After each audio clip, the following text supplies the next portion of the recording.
Conyers Rockdale Planning Commission. We have a quorum, so we will proceed with the invocation. And if I can get everybody's attention, before we get started, we appreciate you coming today in the middle of the week, or the middle of the day like it is. So we're going to try to move through this as quick as we can. But I do ask you that you turn off your cell phones, put them in the vibrate mode. There's a $10 fine that goes to each one of us, so that's $60 today if we hear it. So keep that in mind. If you like that, I got some land in Arizona, I'll show you.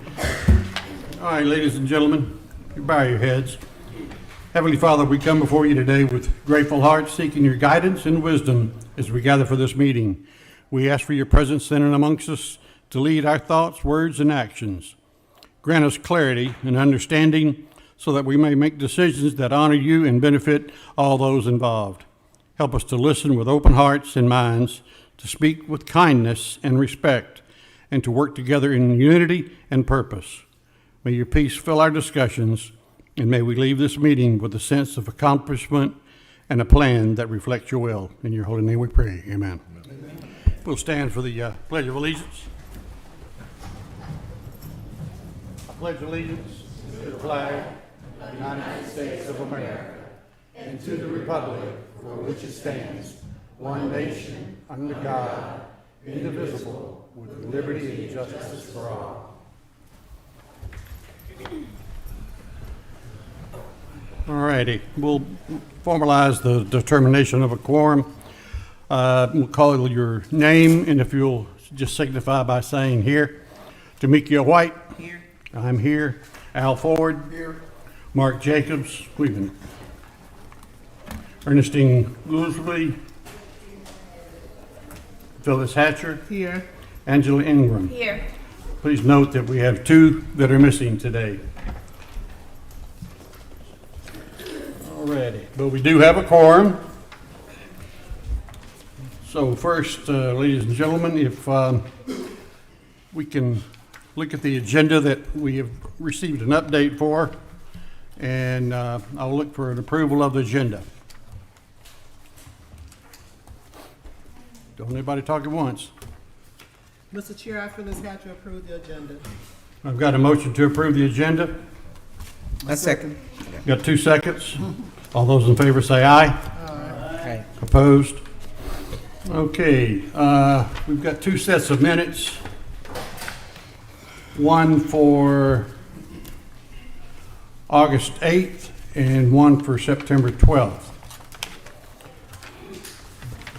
I trust that everybody's had a chance to peruse these minutes. If there's any changes, we need to make those known at this moment. Otherwise, I'll look for a motion to approve. Mr. President? Mr. Chairman. I'm sorry.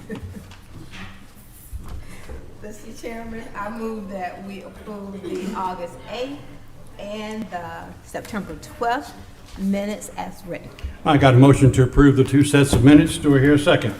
I feel it's had to second. All right, got a motion and a second. All those in favor say aye. Aye. And opposed. All righty. And if Carolina, you'll start the button on the procedures. Everybody pay attention to the procedures. Each speaker must sign their name to the appropriate zoning case sheet and fill out a public comment card to register their intent to speak prior to the start of this meeting. Each item of business shall be handled in the order that it appears on the agenda unless upon motion of the Planning Commission the order is changed. A member of the city or county planning staff will present each item to the Conyers Rockdale Planning Commission and will further provide a recommendation upon each item of business. The zoning applicant or the agent will state their name and address at the podium and will have 10 minutes in which to make his or her presentation. Any portion of their 10 minutes may be reserved for rebuttal following the opposition to the application. After the applicant's presentation, all registered speakers who wish to speak in favor of the application will then be heard. Prior to speaking upon the item, each registered speaker will state their name and address at the podium. They will also be limited to a total of 10 minutes. Once the applicant has made his or her presentation and the speakers in favor of the application have been heard, the secretary will then call upon the registered speakers in opposition to the application. The opposition shall likewise be limited to a total of 10 minutes. Once the public hearing portion is closed, no other speakers will be heard. As a reminder, speakers are to address the Planning Commission, not the applicant or the audience, and are expected to conduct themselves in an appropriate manner. The use of abusive or profane language shall not be allowed. No debate or argument between speakers shall be permitted. After all public comments have been heard, the Planning Commission may elect to hold general discussion. The Planning Commission will vote upon a recommendation that will continue forward to the City of Conyers City Council or the Rockdale County Board of Commissioners public hearings. Ready. Each speaker must sign their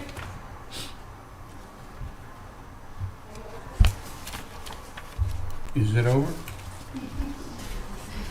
All right. Scott or Brandon?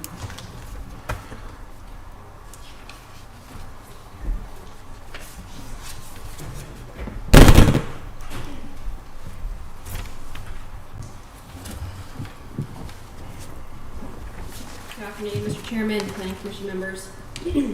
The first item is case 19-2024, ordinance 1379. It's a request to amend the comprehensive land use map from neighborhood commercial to general commercial and to amend the official zoning map from neighborhood business district in the North Conyers Design Overlay District to general business district in the North Conyers Design Overlay District. The applicant is Tamir Capital LLC. Property owner is the Houseworth family. The request is for the location at the intersection of Sigmund Road and Callaway Crossing, tax parcel 05700300094. So the site is 6.78 acres. It's currently undeveloped. There is a significant amount of granite that is exposed on the site, and the property owner has previously been permitted to bring in dirt on the site in order to attempt to raise the elevation.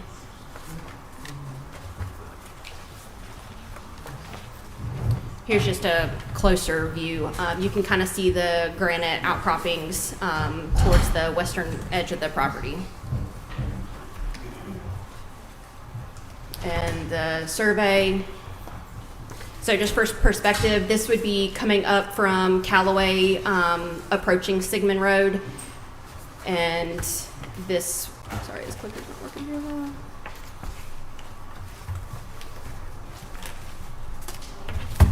And then this is like you would be turning onto Sigmund Road going west.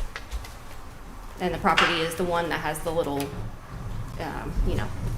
bushes right there. This is so the applicant is proposing to construct a gas station with a convenience store at the intersection of Sigmund Road and Callaway Crossing, as well as additional buildings for retail and restaurant uses. The current zoning designation is Neighborhood Business District within the North Conyers Design Overlay District and does not allow gas stations with a convenience store as a permitted or special use. However, light retail and commercial services are permitted within the Neighborhood Business District. So here's the current future land use map. The pink area is neighborhood commercial. Just to kind of define those for you, neighborhood commercial is primarily consists of nodes located at intersections of principal thoroughfares that include convenience shops, specialty retail, and service uses. They are asking for general commercial, which would turn that little triangle piece red. The red you can see lower down is for areas that consist of strip centers, big box, and large shopping facilities clustered around major corridors and highways along Interstate 20. That red area is where like Cozumel restaurant is, American Freight. And so that school drive that separates it between the two kind of separates those two land use categories. Current zoning is BN. And to kind of give you a comparison of the two, the BN district is composed primarily of low-intensity retail and commercial services generally designed to satisfy the common and frequent needs of residents of nearby neighborhoods. BN district should be located on collector streets where they are convenient by car and on foot to surrounding neighborhoods but will not cause excessive traffic on residential streets. It is the intent of this district to encourage such uses to be of residential scale and character and that is compatible with adjacent neighborhoods. The applicant's request is for general business. So general business is to provide suitable areas for the various types of community and regional oriented commercial activities, including retail uses, wholesale, and service a large sector of the community. General business districts are intended to be located along arterial streets and at locations that are appropriate for community and regional commercial areas, as opposed to locations that primarily serve local neighborhoods. The subject property is also within the North Connors Design Overlay District, which was implemented in 2017 to create smart growth policies adopted by the mayor and city council. The North Connors Design Overlay District incorporates unique site designs, streetscape requirements, and architectural standards that contribute positively to the community's character and aesthetic appeal. As you can see here on the screen is the proposed site plan that the applicant provided. You can see that there are two entrances. One is off Sigmund and one is off Callaway Crossing. You've got the gas station located on the on like the western end of the property, and then you've got two commercial like retail service type use buildings that are on the other side. So here are the standards for exercising zoning power. I'm not going to go through all of them. I did want to touch on two of those, one of them being letter G, which is whether the extent to which the proposal would result in significant adverse impacts to the natural environment. While all development can have adverse effects depending on how the development or the redevelopment of the property is, this site contains a large granite outcropping, and developing in areas with significant granite can have various environmental impacts, particularly on groundwater flow. Granite formations often limit water infiltration, which can reduce groundwater recharge rate and increase the amount of water runoff. Specific to the proposed use, potential fuel spills can contaminate both surface and groundwater if the granite does not provide adequate filtration. Additionally, there's a tributary of the Yellow River and wetlands located nearby off-site. And then also letter H, any other matters that may be deemed appropriate by the department. The property does abut residential uses and is adjacent to Pine Street Elementary School. I'm going to go back if this will work. To this map, and the measurements may be kind of difficult to see, but we measured it from the one corner that's off of Callaway. It's about 467 feet to a residential property, and on that top end, it's about 38 feet to residential use. Let me go back. So staff's recommendation, it is staff's belief that the current land use category and associated zoning is an appropriate transition between the more intense non-residential uses located closer to the intersection of Sigmund Road and Highway 20 and the residential uses along Callaway Crossing and further northwest along Sigmund Road.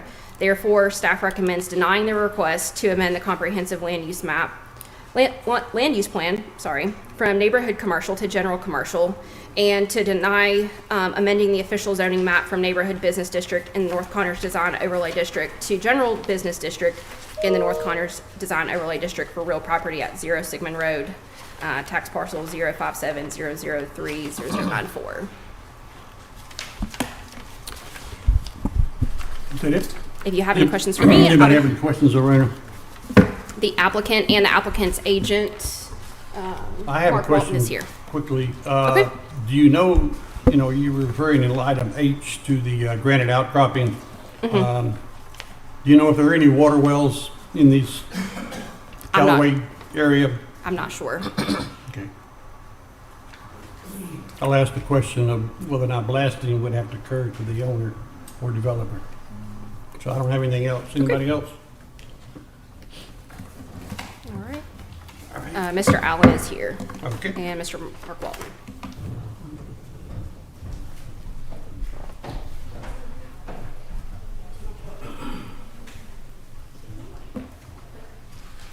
Good afternoon, Mr. Commissioner and committee. I see you got a full house and a full agenda, so we won't take too much of your time today. We're here on behalf of Tamir Capital as a partner and a 15-year resident of Rockdale County myself.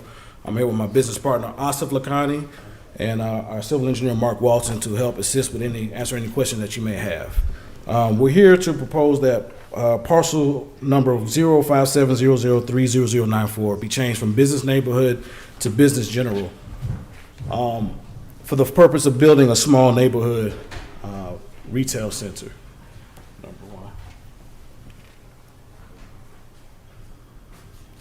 You can go to number one.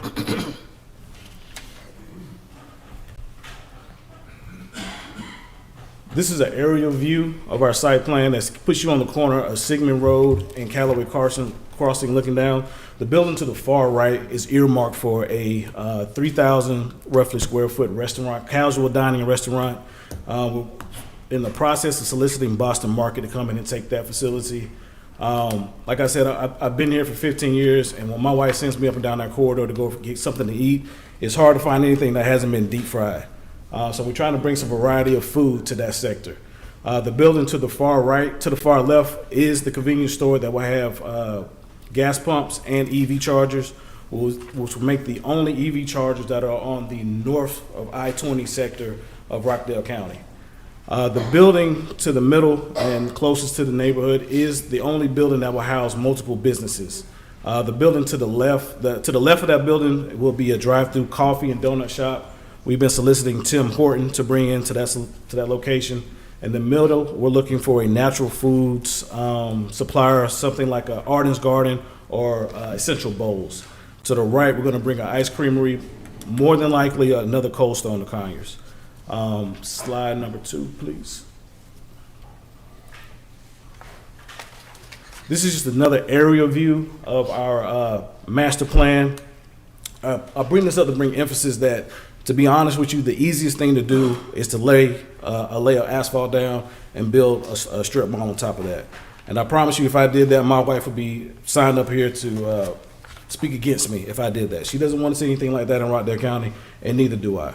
We try to maximize as much green space as possible to make this a welcoming environment. To help paint a narrative, I guess if you're coming home from soccer practice with your kids and you want to charge your EV vehicle at the CV store, you can go next door to get something to eat while you're charging your vehicle and stop at the creamery, get some ice cream. We're going to have big benches and seating area underneath the trees on the back side of the creamery. And it just makes it a more welcoming environment for families. Number 3, please.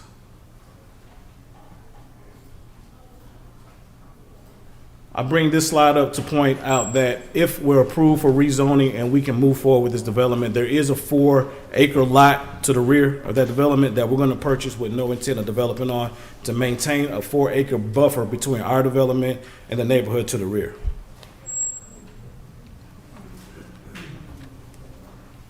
And this is just another view of our master plan. You might want to speak to it up. Yep. Chairman, Commissioners, Mark Walton, Patrick and Associates.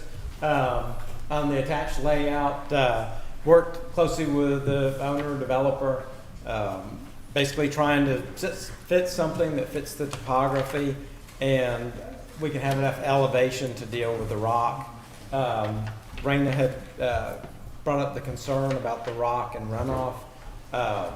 Right now, every time it rains, everything that hits the rock pretty much just runs off, same as asphalt or concrete or whatever. The area that we'll be working in, Mr. Houseworth throughout the years has purchased dirt from DOT projects and brought that in there, so there's a big layer between the current surface and the rock layer now, and they will need to bring in additional fill dirt to build that differential, mainly so they can get underground storm pipes, a fuel tank, everything under the ground without trying to do any blasting. I think Mr. Harrison asked about that. The goal would be to eliminate blasting, or at a bare minimum, minimize blasting. I'm not familiar with any wells that are on the site. I've walked around all over it. It does, after it rains, the water's running off of it, but during the summertime months, it all dries out. What's directly across the street? Directly across Sigmund Road is the school, then directly across Callaway it was a Okay. trailer bank building, and now Whataburger Right, is right, closed. the Whataburger. That brown spot's the Whataburger. Yes, sir, yep. And, I think, with the layout, we try to maximize green space. They do wanted an area for basically families to wander around, have benches, sitting. Bringing in there's a focal point that they wanted to have with possibly a fountain or some sort of a structure in the middle of what appears to be a cul-de-sac, but it's the hub of the development, and everything is sort of central to that. And if you have any questions, What's your answer to the city's comment about it, the current land use category and associated zoning is appropriate for transition? What's your answer to that? the answer to that is that this whole corridor is an arterial corridor. It's evidenced by, right now, Sigmund Road is being widened, basically from I-20 to I-20 on the east and to the west. There, in the city's code, it talks about convenience stores, gas stations, that they should be located on arterials. So it's sort of a chicken and an egg kind of thing. Okay. How many EV stations are you gonna have? We intend to put at least 3 or more. We are working on the study to see what is the demand for it. If the demand is higher, then we'll go up to 6. The way we plan to install it is 1 under the canopy or 2, then 1 on the side parking of the C-store, and 1 where the ice cream place would be with the coffee, and 1 where the restaurant is. So we'd like to distribute that. In the restaurant, I heard Boston Market, you've only been here 15 years. You do know that prior to 15 years ago, that chain had been in Rockdale County and closed. Where was it located at? It was located over there next door to Starbucks. So Or might have been on the Starbucks Yeah. property. Might have been where Starbucks is now, there on Georgia 20/138. Yeah, I've noticed businesses like that don't survive where there's a lot of high traffic. When people are coming by, they want to keep going. I avoid 138 as much as possible because there's just so much congestion. When I'm going through, I'm going straight through it. So I've noticed that a lot of restaurants don't survive. Piccadilly was one of my favorites when I had to go pick up something for my kids, and I don't know why it didn't survive, but I know because it was just too much traffic. You don't want to get off that road. So I think on a less condensed road, I think it'll do a lot better. Have you already been in conversations with Boston Market? I am. Okay. How many underground storage tanks do you plan to have? 1 20,000 gallon, and it will contain premium, regular gas, and diesel. And where exactly will that be located? So the good thing or the bad thing, you all know that there's a rock in there, right? And we don't intend to blast it. The way we're trying to do it is, we're going to put in fiber tank, which is the latest technology right now. We're going to double insulate it for the purpose of anything that can happen to the environment. So we're trying to make sure that when we're going to put it in there, it's going to be a good tank that will last us for years and years with no contamination problems. And they're baffled off to separate the fuels. Yes, it will have compartments in there, yes, sir. And then we're going to install it as close as possible to the rock. So we don't intend to do anything with the rock. We're going to install it, if you see in the plan, it will be right next to it. So anything that is to happen to it, it will be stuck to the rock and it's not going to go anywhere. Like John even mentioned, we're going to hopefully buy the property behind it if we are approved for this one, to keep the buffer between the houses and the property, and we intend to keep it the way it is. Well, what happens in the event of a release of the tank and you're next to the ground outcropping? So these tanks have a life of 50 or 100 years, depending upon what material it is. If it's an iron one, it will last 50 years. A fiber optic, it's said to be 100. But when we go double layered, double insulated, we don't know, but we know it's going to last us that long.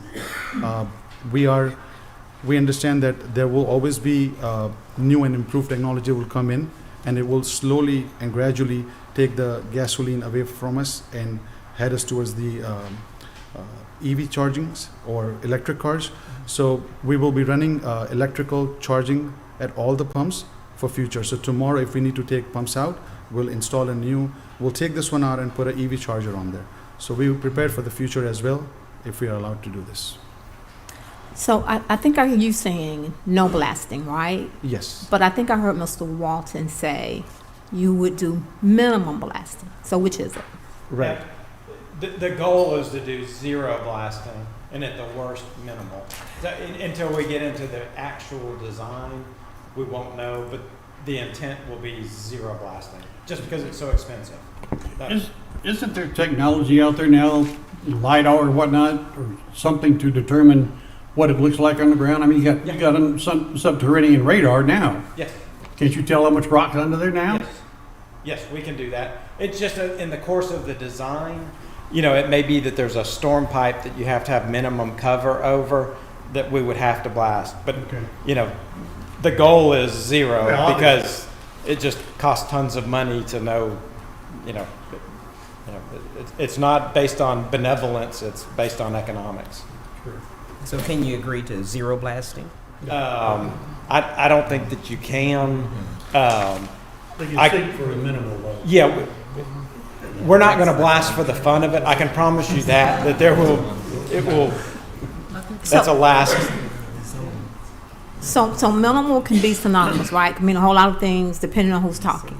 So if you do have to blast, right?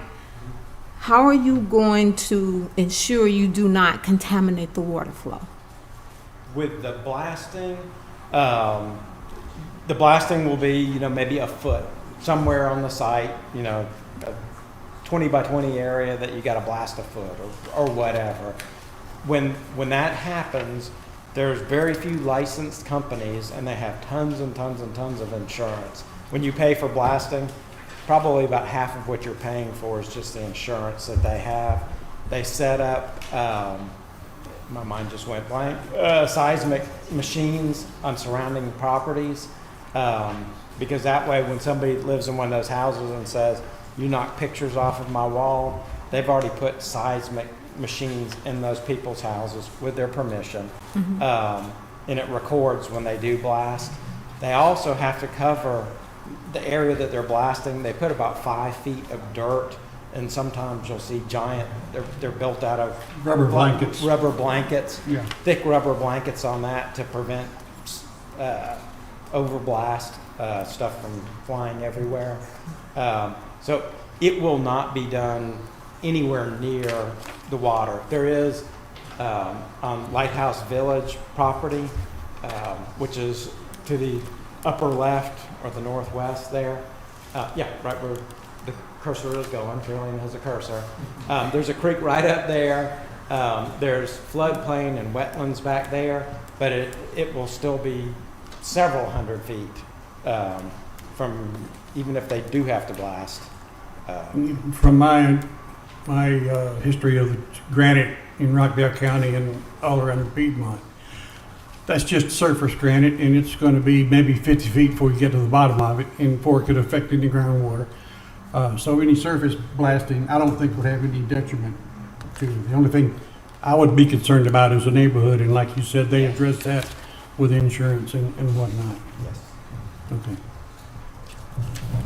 Any other questions? I got a question. So basically, the traffic flow enters and exits two different ways. What streets will those enter and exit off of? Is it Sigmund and? So it enters through the Sigmund and the colorway also.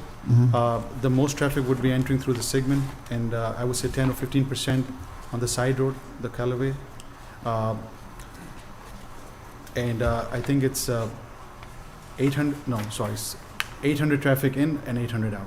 Would you be willing to put in a turning lane? Yes, sir. We'll be putting a right turn, a Okay. deceleration lane in, and also a right turn lane out as well.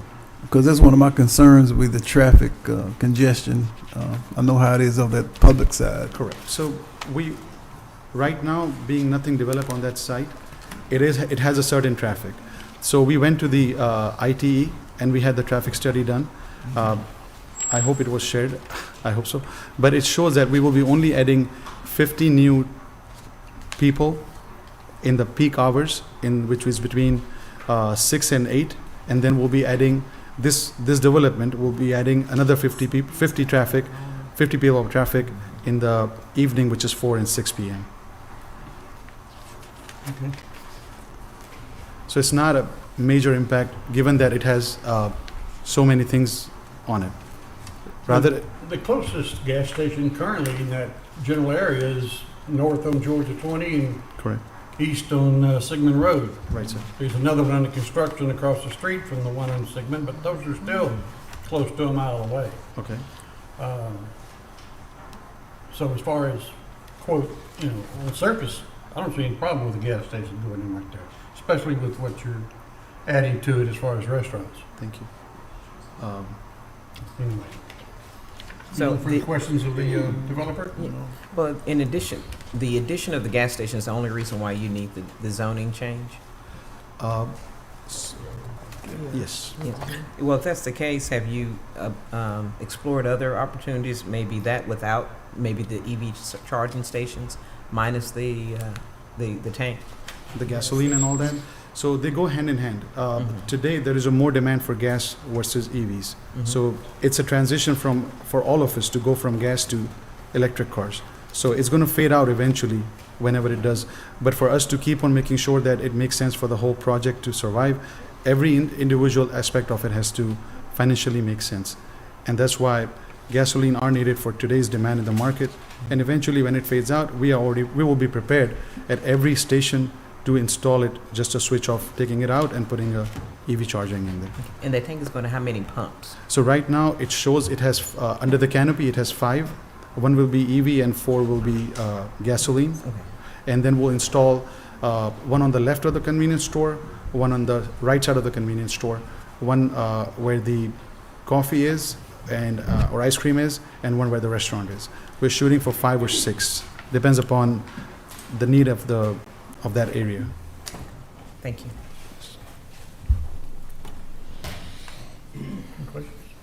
I don't have any questions. Okay. Thank you. And You got something else to add, Mark? We'd just like to reserve our time for rebuttal if needed. Okay. Thank you. Brandon? Do you have a public comment card for Kimberly Jackson Okay. in opposition?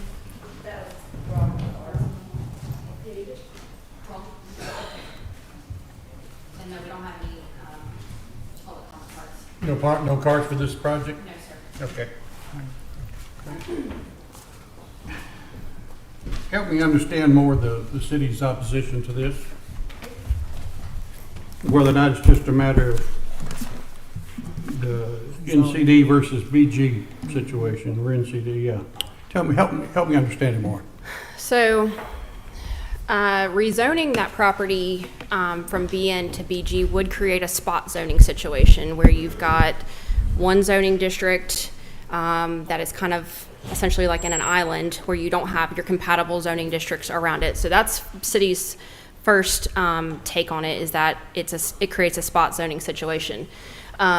Secondly, you've got further down on Sigmund Road going northwest is going more into your residential uses. So having you going from a more intense use, say at the corner of Sigmund and Georgia 20 North, where you've got your Publix and all of that, going down Sigmund more northwest, you've got your more residential uses. So now you've added a more intense use in a residentially zoned area.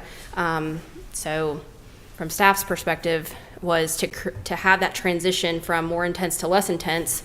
Putting a BG zoning district there wasn't a good fit. Okay. Any further questions for the city? I do. So can you speak to the developers' comments about blasting? So according to them, it's minimal. I know they can be synonymous, but very minimal, not that much blasting. But one of the things you said is that you were concerned about water contamination, water flow. So can you agree with what they said? Do you disagree? Can you elaborate? I'm not going to comment on the blasting. I just don't have enough knowledge as far as blasting and what they may intend to do on that site in order to make it work for the type of use that they're wanting. We were just concerned, as the site is today, having some concerns with the granite and the water runoff, but as far as the blasting, that's not something I'm familiar with. Okay, thank you. So my question would be, the whole issue would be from changing the zoning in order for them to do the work that they want to do at that location, correct? Mm-hmm. Okay. And so, let's see. There's I'm looking at 100. some of your staff analysis and recommendation. Mm-hmm.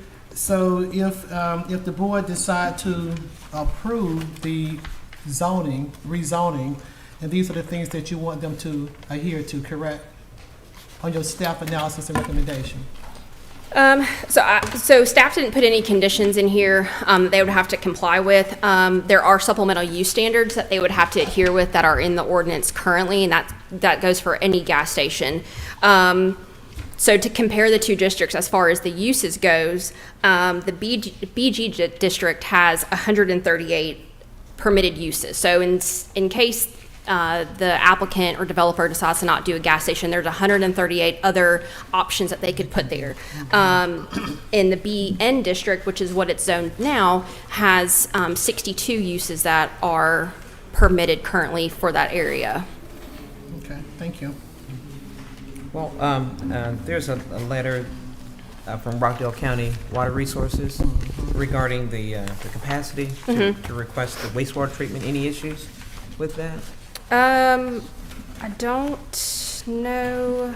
Let me see. If it stated they can handle the request. I don't recall what if. Hang on a second. There's a letter that's dated August the 5th. Yes, Rockdale. it says they do have wastewater available and treatment capacity, but that it wasn't like a reservation for sewer availability. So, Okay. and then there is water available on site or public I water. misread that. I misread it does not. This is the one. Okay. I don't have any other questions, Mr. Chair. Okay. Just out of curiosity, I was looking, doesn't have a page. It mentions a casual dining, sit-down, high turnover restaurant. And I looked and it had something similar to a Huddle House. So, he mentioned Boston Market or something of that caliber. Can it be a Huddle House or it doesn't matter? Just It can be a could. restaurant? So in either district, BG and even BN, which is what's currently zoned, they do allow for restaurant uses, whether that be your sit down or fast food. But yeah, it could be a Huddle House type restaurant. We don't classify it based off of the type of restaurant that it is, or as far as like the brand. I do have one other question, Mr. Chair. Go ahead. Have sufficient notices been sent out to the residents since we don't have any oppositions here today? Yes, so there was the public notice sign that was posted. It was updated when the meeting got canceled. But yes, notices went out to all adjacent property owners. Adjacent meaning the properties that touch that property. So property to the northwest, that O&I piece, which is the blue on the screen, the bottom pink property, and then across the street at the school. So you stated property owners, and what about the residents? So zoning procedural law requires for the municipality to send out notices to adjacent property owners. We're not required to send them out to like the nearby residents for this zoning request. Adjacent property owners would include the edge of that subdivision, though, would it not? Adjacent is the ones that touch Hidden- that property. Right, just Yes. touching it. Directly across the street. And so they were notified. The property owners that are in Callaway were not, because they do not touch that property. They're not adjacent. The blue area is not part of the same project? No, sir. The blue area is a separate parcel. And who owns that? I believe it may be the same owner, Mr. Houseworth.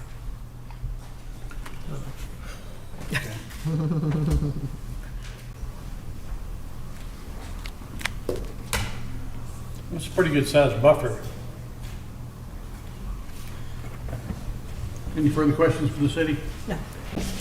Okay. What do you guys think? I like the idea of the buffer, but that's pending this particular request, but that doesn't necessarily Well, the assure. blue area is not part of this development. Right, so they said that they may purchase it, but that's not necessarily. That's Mr. That would be It's just Mr. Houseworth's concern. Mhm. Well, he could get something approved. Yeah. I disagree with the spot zoning in this particular instance for the mere reason that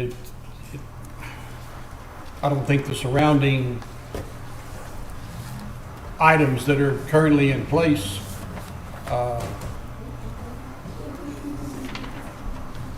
differentiate from what we're looking at.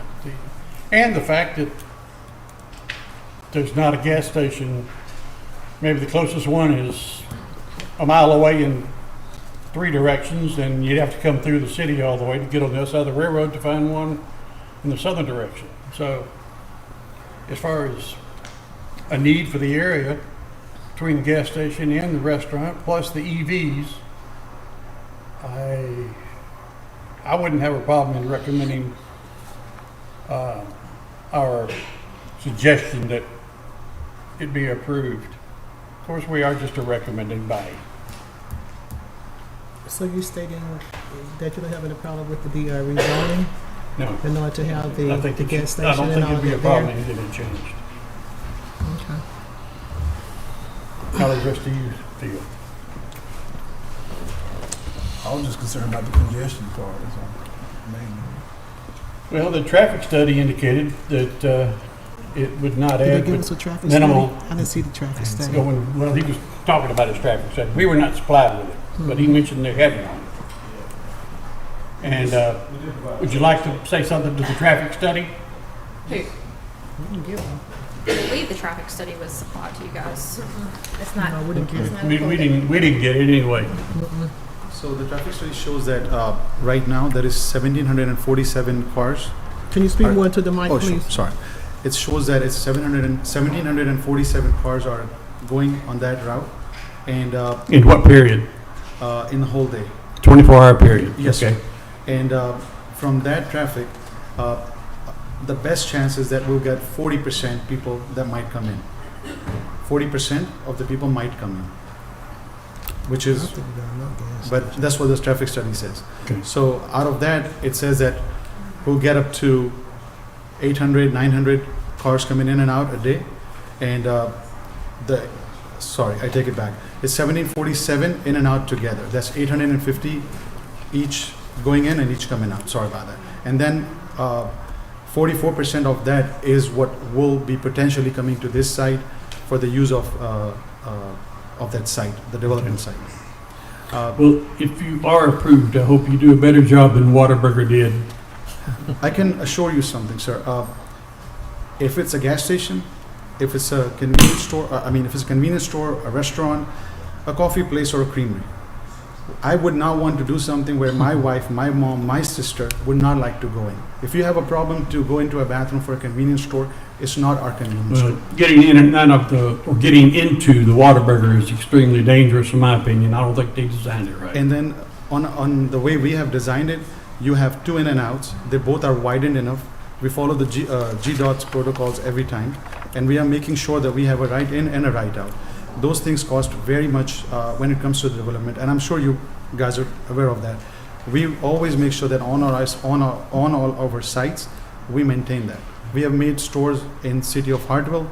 It's one of the best stores that the city has seen in a longest time, and in a 20-mile radius that is being talked about. It's a BP gas station, but it serves not only a gas, and it also serves food. For example, pizzas. It serves chicken, wings, and we do not have wood in there. We have ventless. We go with the new technology. We invest money into make sure that we purposely try to make sure that everything is done where it does not affect the environment, and the health is being focused as well.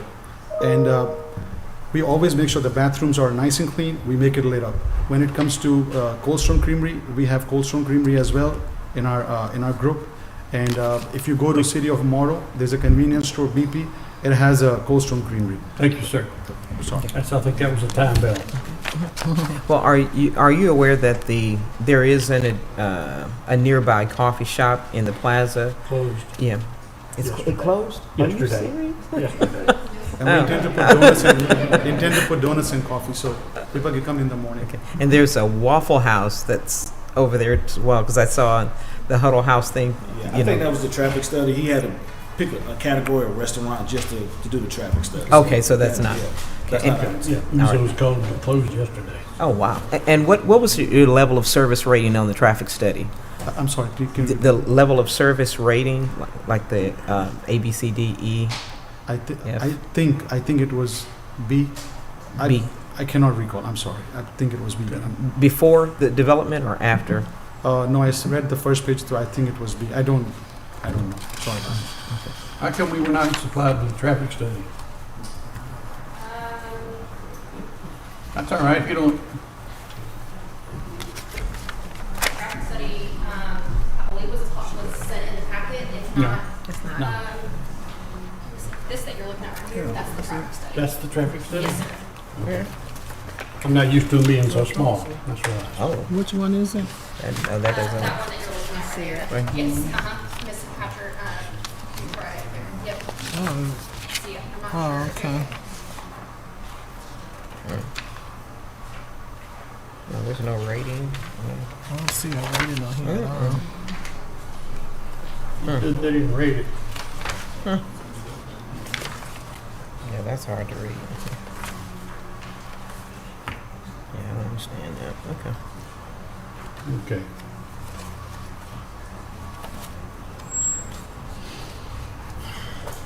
No, it's different. Anybody find a rating? No.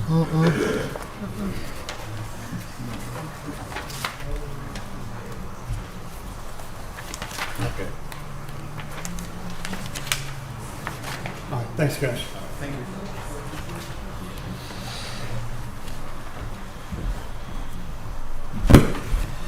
Okay. So I think that since we only dealing with the matter of zoning, So just to touch on it, reiterate staff's position on the request. Creating a spot zoning situation to BG, can allow for more uses that can be more intense than a convenience store or gas station, because there are 138 uses versus the 62 that are currently allowed. So even though the applicant has the intent to construct a gas station, it could potentially be something else. Those out parcels could potentially be something else. I believe in like BG, car wash is permitted. So you've got other uses that may not be compatible with the residential or potentially the school across the street. I understand that, it now. and I understand that planning department's gone through a lot of digging to make sure that spot zoning is not done. But we are strictly a recommending body, and if the five of us think that it should be, then that would be our recommendation. We're Absolutely. gonna know that we vote. Sure. So, that being said, any further questions of the city? All right, then I would look for a recommendation or further conversation. Anything else anybody needs to say? Well, in regards to the conversation part, if the city is stating that they're recommending not to rezone simply because it would open the doors up to allow other businesses. Sorry, Dr. Hatcher. If you can speak into the microphone when you guys are discussing. Okay, so I was discussing with the chair that since the city is denying, is suggesting to deny the application simply because that it opened the doors for other avenues versus, you mentioned 62 versus 158 plus or whatever, and that eventually it would cause an area that would not be conducive to the residents, to the community. It's not that it would eventually, we just make it potential. Correct. So, Mr. Chairman, so with that information being given and said, I recommend that we deny the application for rezoning. Is that your motion? Yes, I make a motion that we deny the application case number 19/2024 for the rezoning of ordinance of 1379. All right, I've got a motion on the floor to recommend a vote of denial. Do I hear a second? I second. We got a motion and a second. All those in favor of recommending denial, say aye. Aye. All those opposed, say nay. Nay. I'm going to speak my mind. All right, it passes by a vote of 4-1. Thank you. Next item.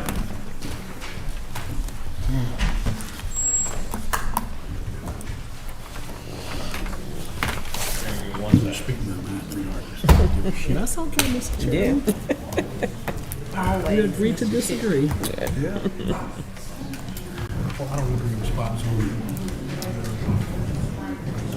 Mr. Chairman.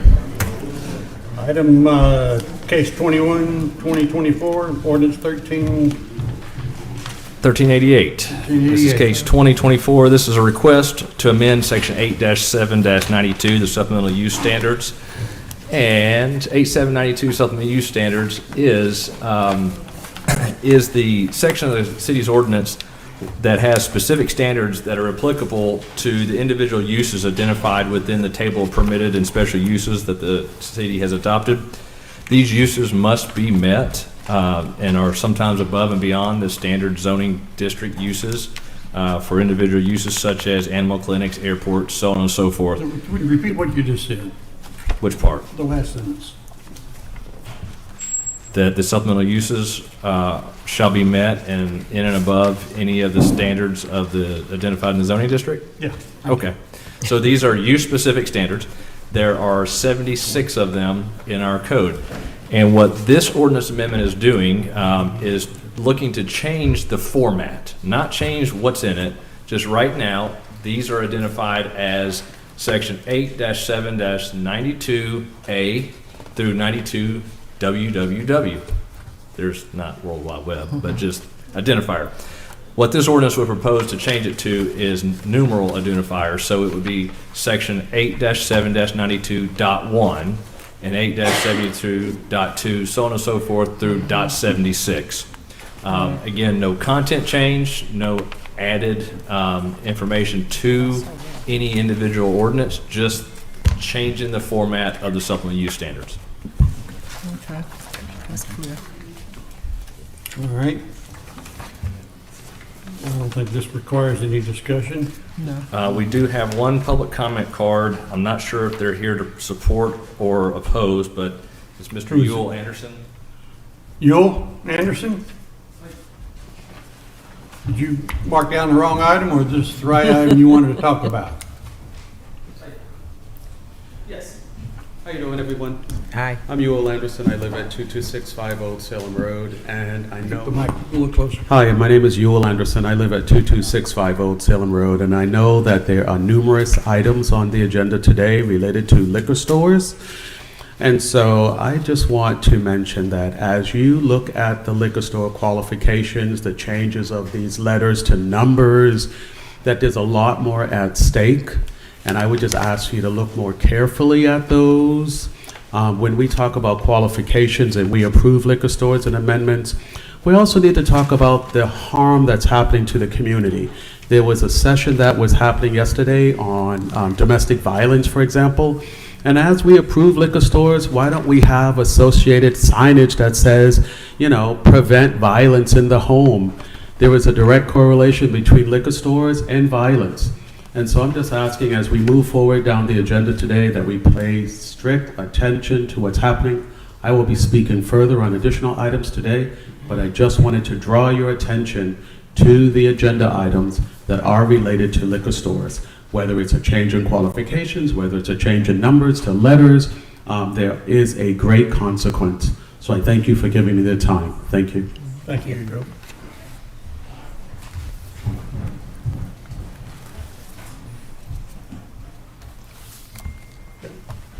Well, the last two items are not in alphabetical order like the other ones are. You run out of numbers? I'm sorry. Zero lot line and packaged liquor stores, the very last item. But I He think, doesn't come after Z in my alphabet. I have to ask you, where are you? So no, As any new additional standard, it will be added in that numerical and not by, In other words, you just added the package stores because you didn't have room with the typewriter to get it in there? we added the package store because the next item on the agenda is something that deals with creating a special use, or not a special use, a supplemental use to packaged liquor stores. So that may resonate and may be in favor of Mr. Anderson's comments that we just heard. So basically, right now, we just amending from letters to numbers. Yes, ma'am. Okay. Right, but I do want to I need some clarity. Yes, So ma'am. help me. So tie Mr. Anderson's concerns to this request. There is no There correlation is- between the two.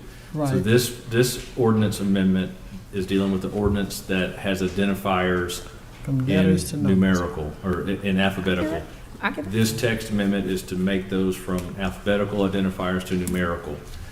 Right now in the city's ordinance, if you're looking for the supplemental use standard for gas station, you've got to go in the code and scroll all the way down, whereas if we move to the numerical, it will be a quick hyperlink to that, so that when it's referenced for design professionals or for anybody who's interested, who wants to look up what additional things they may have to do in order to operate such business, they can go right to that link and open it up instead of scrolling through a long list of A through www. Okay, yeah. I don't have But any. as far as Mr. Anderson's comments, I think those will be answered in the very next item that talked about liquor stores. Right. Okay, all right. I didn't want to Nope. make any assumptions. No problem. That's what Make we're sure I'm here not for. missing anything. That's what Okay. we're here for. Yep. Thank you. All righty. Do I hear a motion on this item? Yes, Mr. Chair, I make a motion that we amend the subsection identifiers from letters to numbers. In other words, all right. Do you want to phrase that so we just approve the Okay. changes to ordinance 1388? Yes, Mr. Chairman, case 2024 ordinance 1388. I make a motion that we approve to amend subsection identifiers from letters to numbers. Do I hear a second? Second. All those in favor say aye. Aye. Opposed? All righty. Next item, case 1389, or case 20, Yeah. ordinance 1389. Yes, sir. Thank you. This is maybe in more direction to what Mr. Anderson was speaking about. So this is the request to create section 8-7-92.76 packaged liquor store. So some of you may be aware that on October 2nd of 2024, yes, we had a city council meeting at the Cherokee Run Golf Club because of the disaster we've had recently. The city council adopted ordinance 1394 within Title IX, which was the licensing and regulations section of the city's code of ordinance.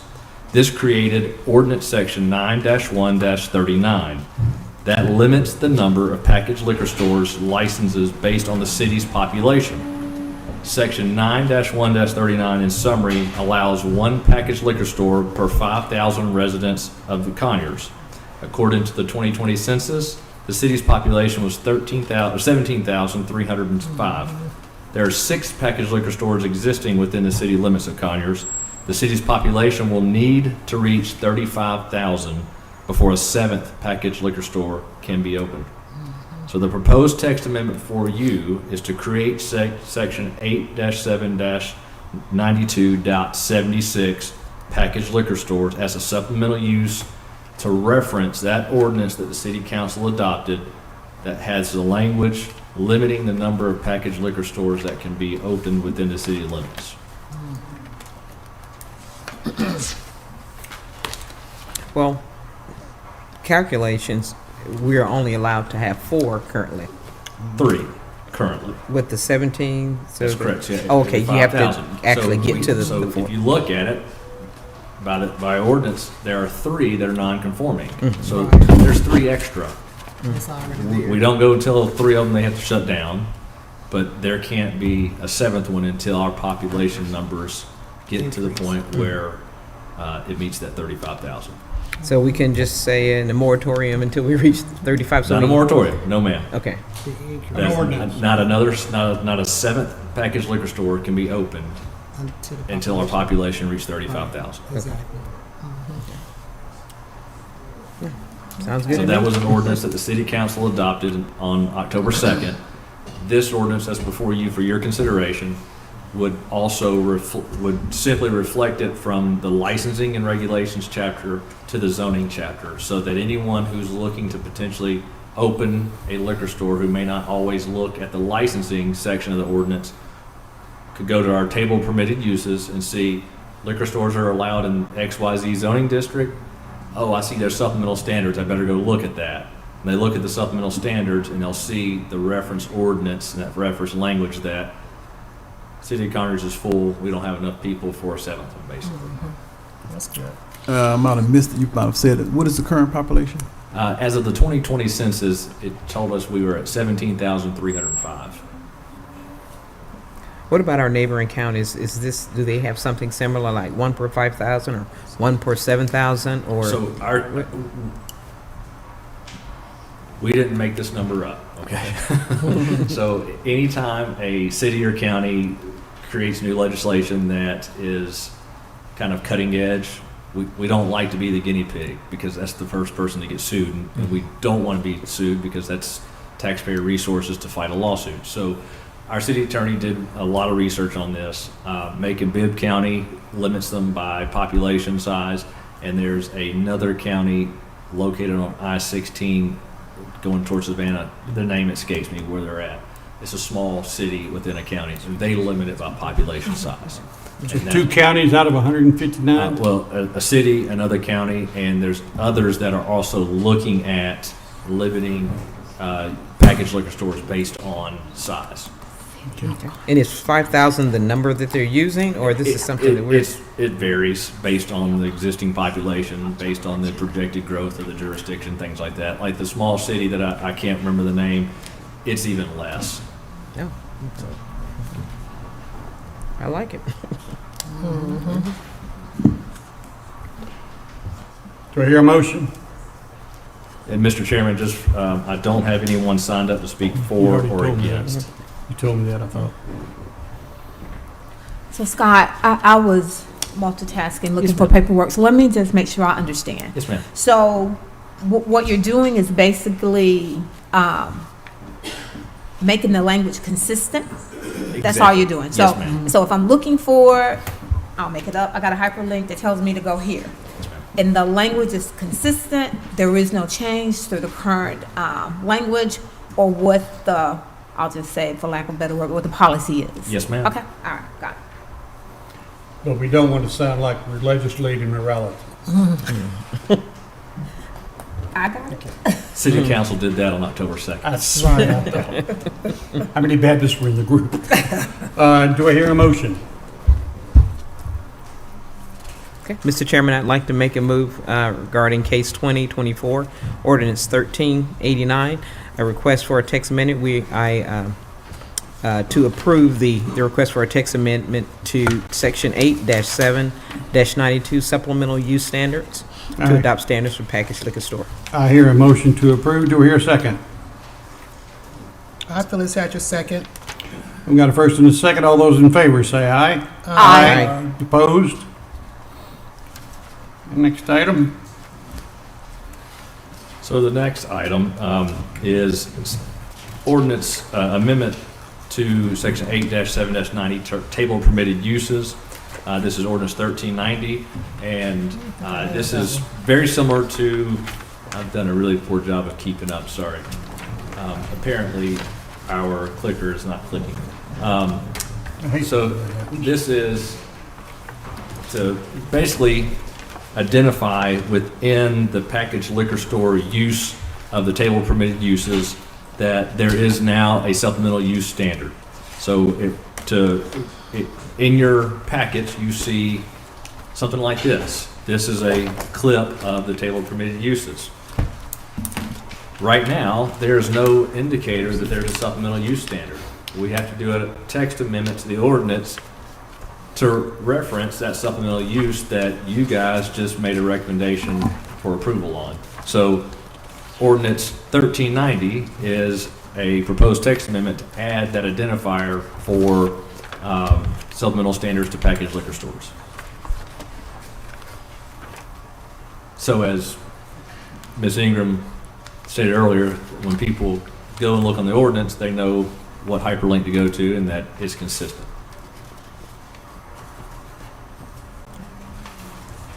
Mr. Chairman, I don't have anybody signed up to speak for or against. Ready? Sound like we're just cleaning up some stuff today on this. Anybody got any further questions for Scott? Okay, I'll look for a motion. Mr. Chairman, I move that case 21-2024, ordinance 1390 be approved. I have a motion to approve, I recommend approval. Anything else for a second? Second. I've got a motion for a second. All those in favor say aye. Aye. Opposed? Thank you. So, Mr. Chairman, case 2022-24, this is ordinance 1391. Much like the other one that we just heard, this is a text amendment to the principal permitted and special uses for the downtown district. Again, for packaged liquor stores, putting an identifier that there is a supplemental use standard that shall apply to packaged liquor stores if someone were to try to open one in the downtown district.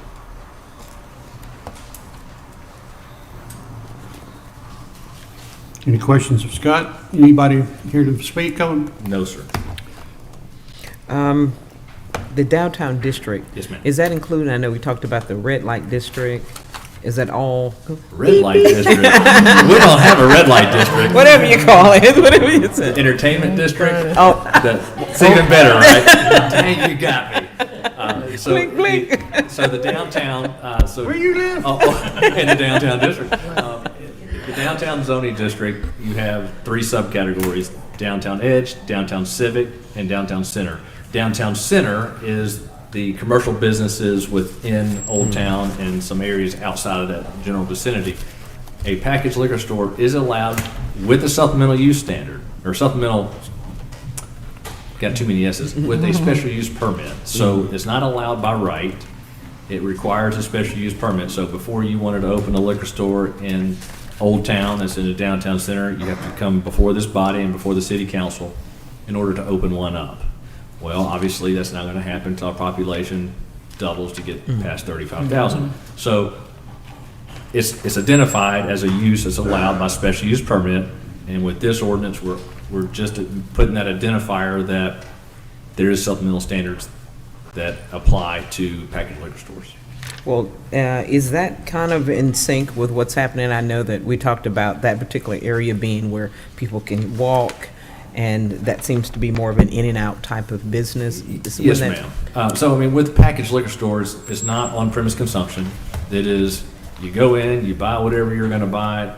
That's, distilled spirits, wine, beer, and you get out. You don't drink it on premise. The downtown, the city council has adopted an entertainment district that says if you're in these boundaries, then on certain things, certain days, or whatever it is, that you can have open container and walk and do this, that, and the other with a specialty cup, so on and so forth. I don't get involved in that frequently, and quite frankly, don't want to be involved in the management of that, but that is that entertainment district I think you're referencing. Mm-hmm. So it seems like that's just kind of not. Well, it has no bearing to do with the text amendment that's before you. Again, this is just putting that identifier that there's a supplemental use standard for packaged liquor stores within that zoning district. Okay. Now, what if the existing liquor stores, I know that we have more than. We have 6, yes, ma'am. That we have 6. What if they wanted to move to that particular district? Would they have to? If a packaged liquor store wanted to move, again, if one closed and it was gone for 6 months or more, another one can't open back up in its place. So if their packaged liquor store on 138 wanted to move to Old Town, if it closed for 6 months, it couldn't reopen. That'd be seen as a new license. Maybe the same owner, it's a new license, and sorry, we're over our threshold now. So they can move, but they have to. It's only if they close for 6 months? No, if one closes, say, for example, I don't know, 123 Package Liquor Store, I'm not going to give a specific name, but if 123 Package Liquor Store closes, I own it, I say, hey, I'm retiring, you buy the business from me, that transaction can occur as a legal non-conforming use as long as it's done within 6 months of me closing.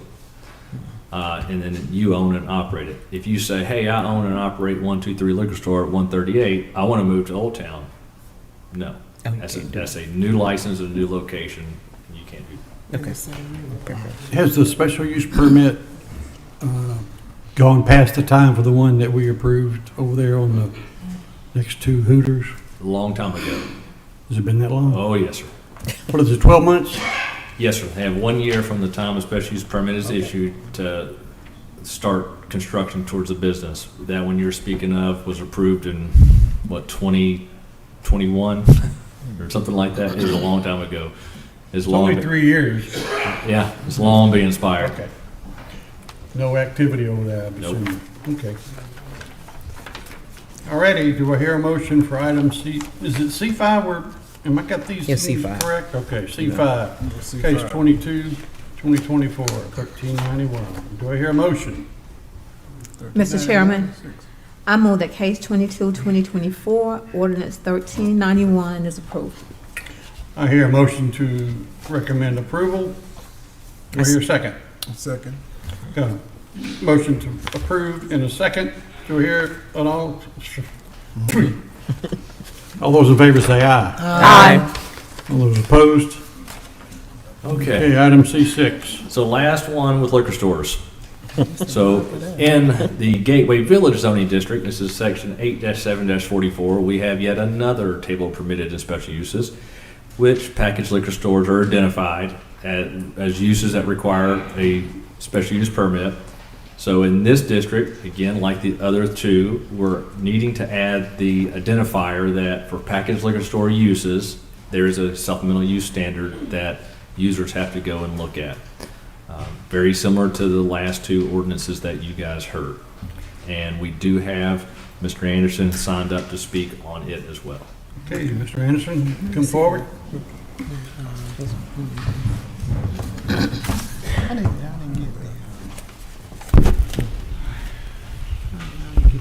Hi. So, as you see, the package store legislation, the ordinances that you approved is the slippery slope. So, for example, you approve the increase in liquor stores based on population. But however, there's not more land being developed. So, as the population increases and you approve more liquor stores, now you get density problems. You did not say in the qualifications that no liquor store could be within 1,000 feet or another. You didn't say that it couldn't be within a school district. You didn't say it couldn't be in a nursery school, for example, which is happening in Salem Gate. So there is a family that sold their restaurant, which was the example provided, and there's a BP station there now, there's a vape store there now, and the former restaurant, which is close to the daycare center, that owner wants to open a liquor store that is less than 50 feet from the daycare center. So you would protect your children against the entertainment of red light districts, of stripping clubs and things like that, but you're not protecting them against liquor stores. This is the concern. As I said in the beginning, you approve it now, you make the supplemental use available, and now you're allowing more liquor stores, and you never said one liquor store can't be within 50 feet of another one. And the size of the city of Conyers is not growing. They're not growing more land. So that means we can end up looking like Clayton County with a liquor store in every single corner. And we can be known as the smallest county in Georgia with the largest density of liquor stores. Every gas station sells beer, wine, something. The supermarkets, we have 15 supermarkets. They all sell beer, wine, some Ingalls, Fujipo, they're now selling vodka. How many locations do we need to sell alcohol? And then on top of that, where's the social program that prevents alcoholism, just like gambling? There's nothing set up to protect the families or the children. So I asked you earlier in the qualifying statement, don't do this. Thank you. Thank you.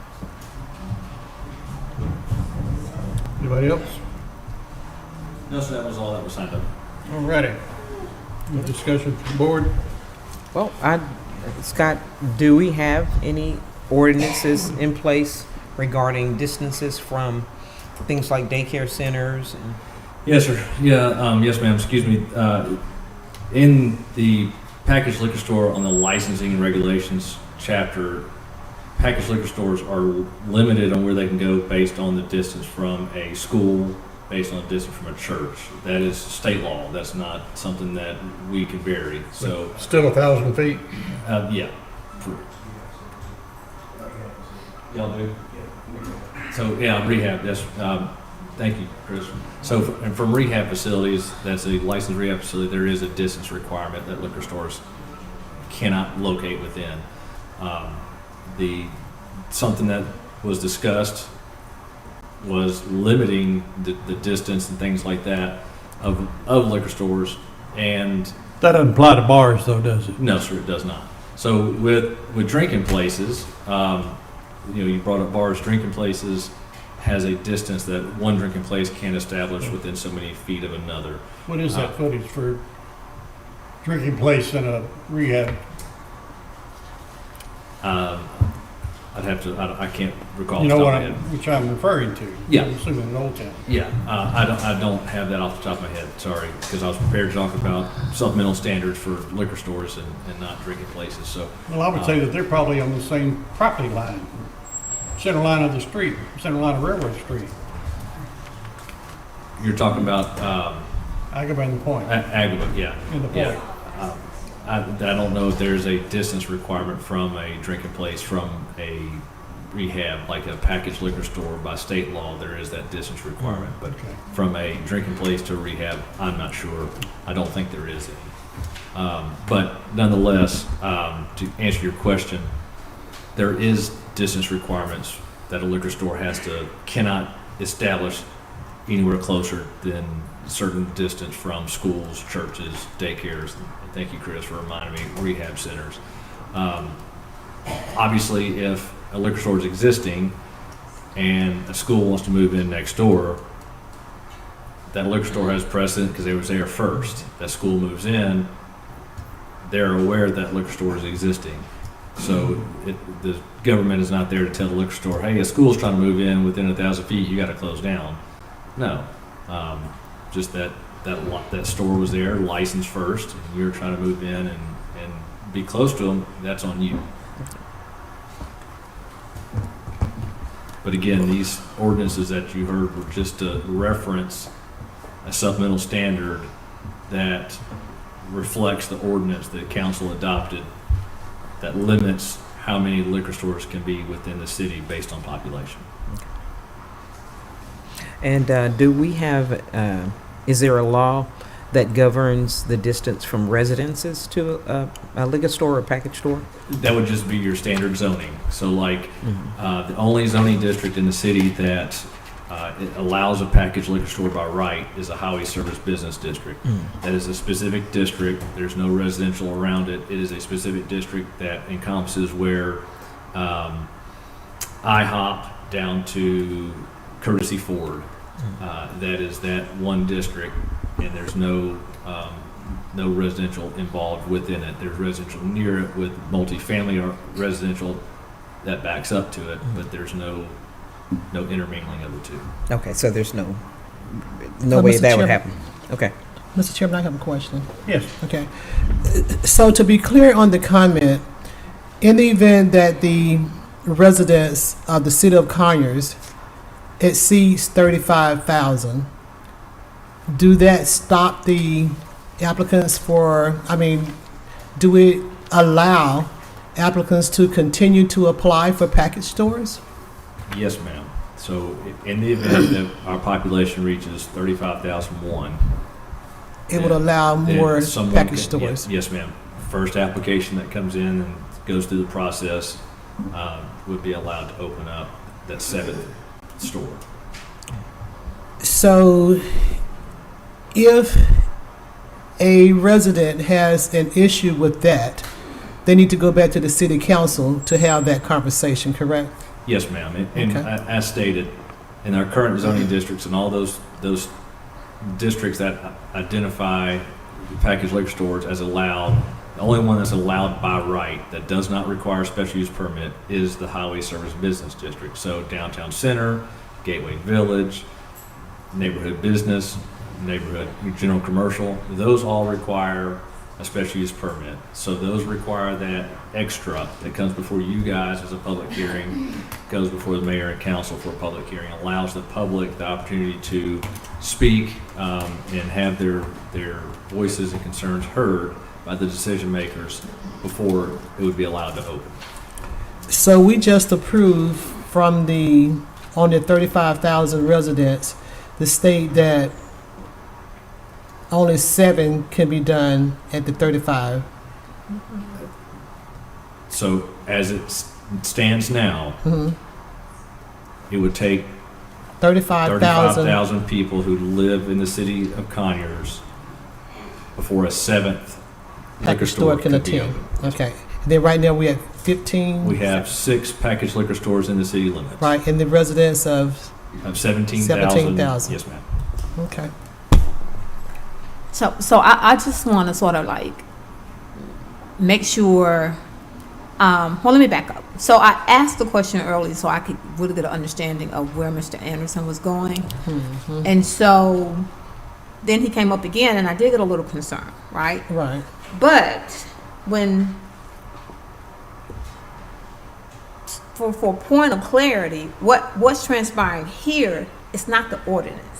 That already happened. Yes, ma'am. So we are not the author or the supporters or the recommenders of that ordinance. That ship has sailed. Yes, ma'am. All we're doing today is ensuring that the text is consistent so that we don't have mass confusion when someone wants to open a liquor store or if they want a special use permit, et cetera, et cetera. All we're doing is ensuring that they can find the correct information so that it is consistent on all those platforms. That's all we're doing here today. Yes, ma'am. Thank you. And I want to hire you because you said it much more succinct than I did. Thank you. Now, I think that we're doing a little bit more here than what is actually being presented to us, because I think that what is being presented to us is that to not allow another package store to come in unless the residents are 35,000, right? I don't think so. That ordinance has already been passed through the passed. city. That vote is safe. Right, Right. that ship has sailed. Right. Okay. All right. I just want to be clear All we're doing is there. So they need to making go back to clear. the city to have a conversation if they want to talk about that a little bit farther. Yes, ma'am. Okay. And that ordinance, that ship that sailed Yeah, is that ship is gone. is in a section of ordinance that does not require zoning, does not require public hearing and consideration by exactly. the planning commission. That is a legislative decision that falls within the power of the city council. I What got we're it. doing is creating clarity amongst the process. Right. So we hear a motion on item C6, case 23, 2024, to the Sixth Amendment for ordinance 1389. Do we hear a motion? Mr. Chairman, I move that case 23, 2024, ordinance 1389 is approved. I have a motion to approve. Do I hear a second? I, Phyllis Hatcher, second. All those in favor say aye. Aye. Opposed? All right, item C7, it's case 24, 1396 ordinance. Scott? Yes, sir. Thank you. So before you, a few months ago, we had a number of items that were under a moratorium, one of which was the design of lots 8-6-11. And you guys heard the city's proposal in September to essentially, for lots that abut, in residential lots that abut a arterial or collector street either on their side yard or rear yard, think about the Miller's Chapel Road area, usually the backs of those lots. City Council with that moratorium tasked staff to work on drafting ordinances to improve the architectural standards and the appearance of how subdivisions are laid out. One of those items that we brought before you was that lots that abut collector or arterial highways have to have a berm so that you don't see the backs of those houses or the sides of those houses. And with that berm had to be landscape and a fencing. You guys recommended approval of that. City Council followed suit and they approved that.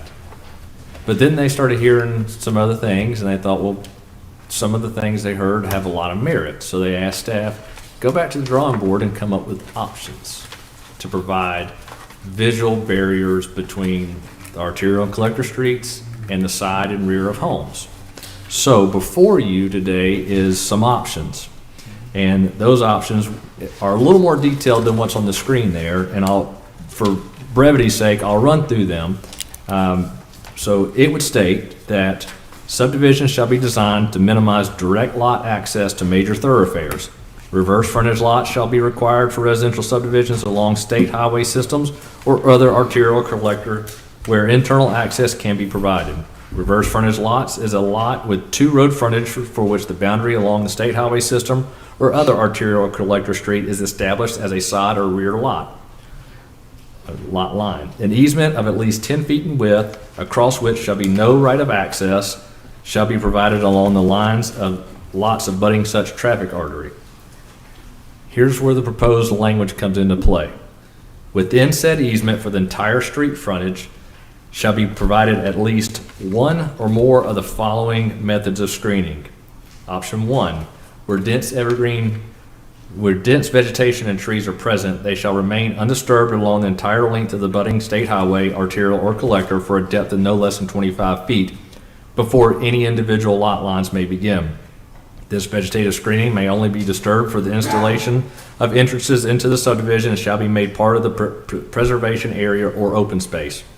In the event that the existing vegetation and trees do not provide an adequate visual screening in the direct discretion of the city manager or his or her designee, the developer shall supplement the area with additional trees and native evergreen plant material prior to the recording of the final plat.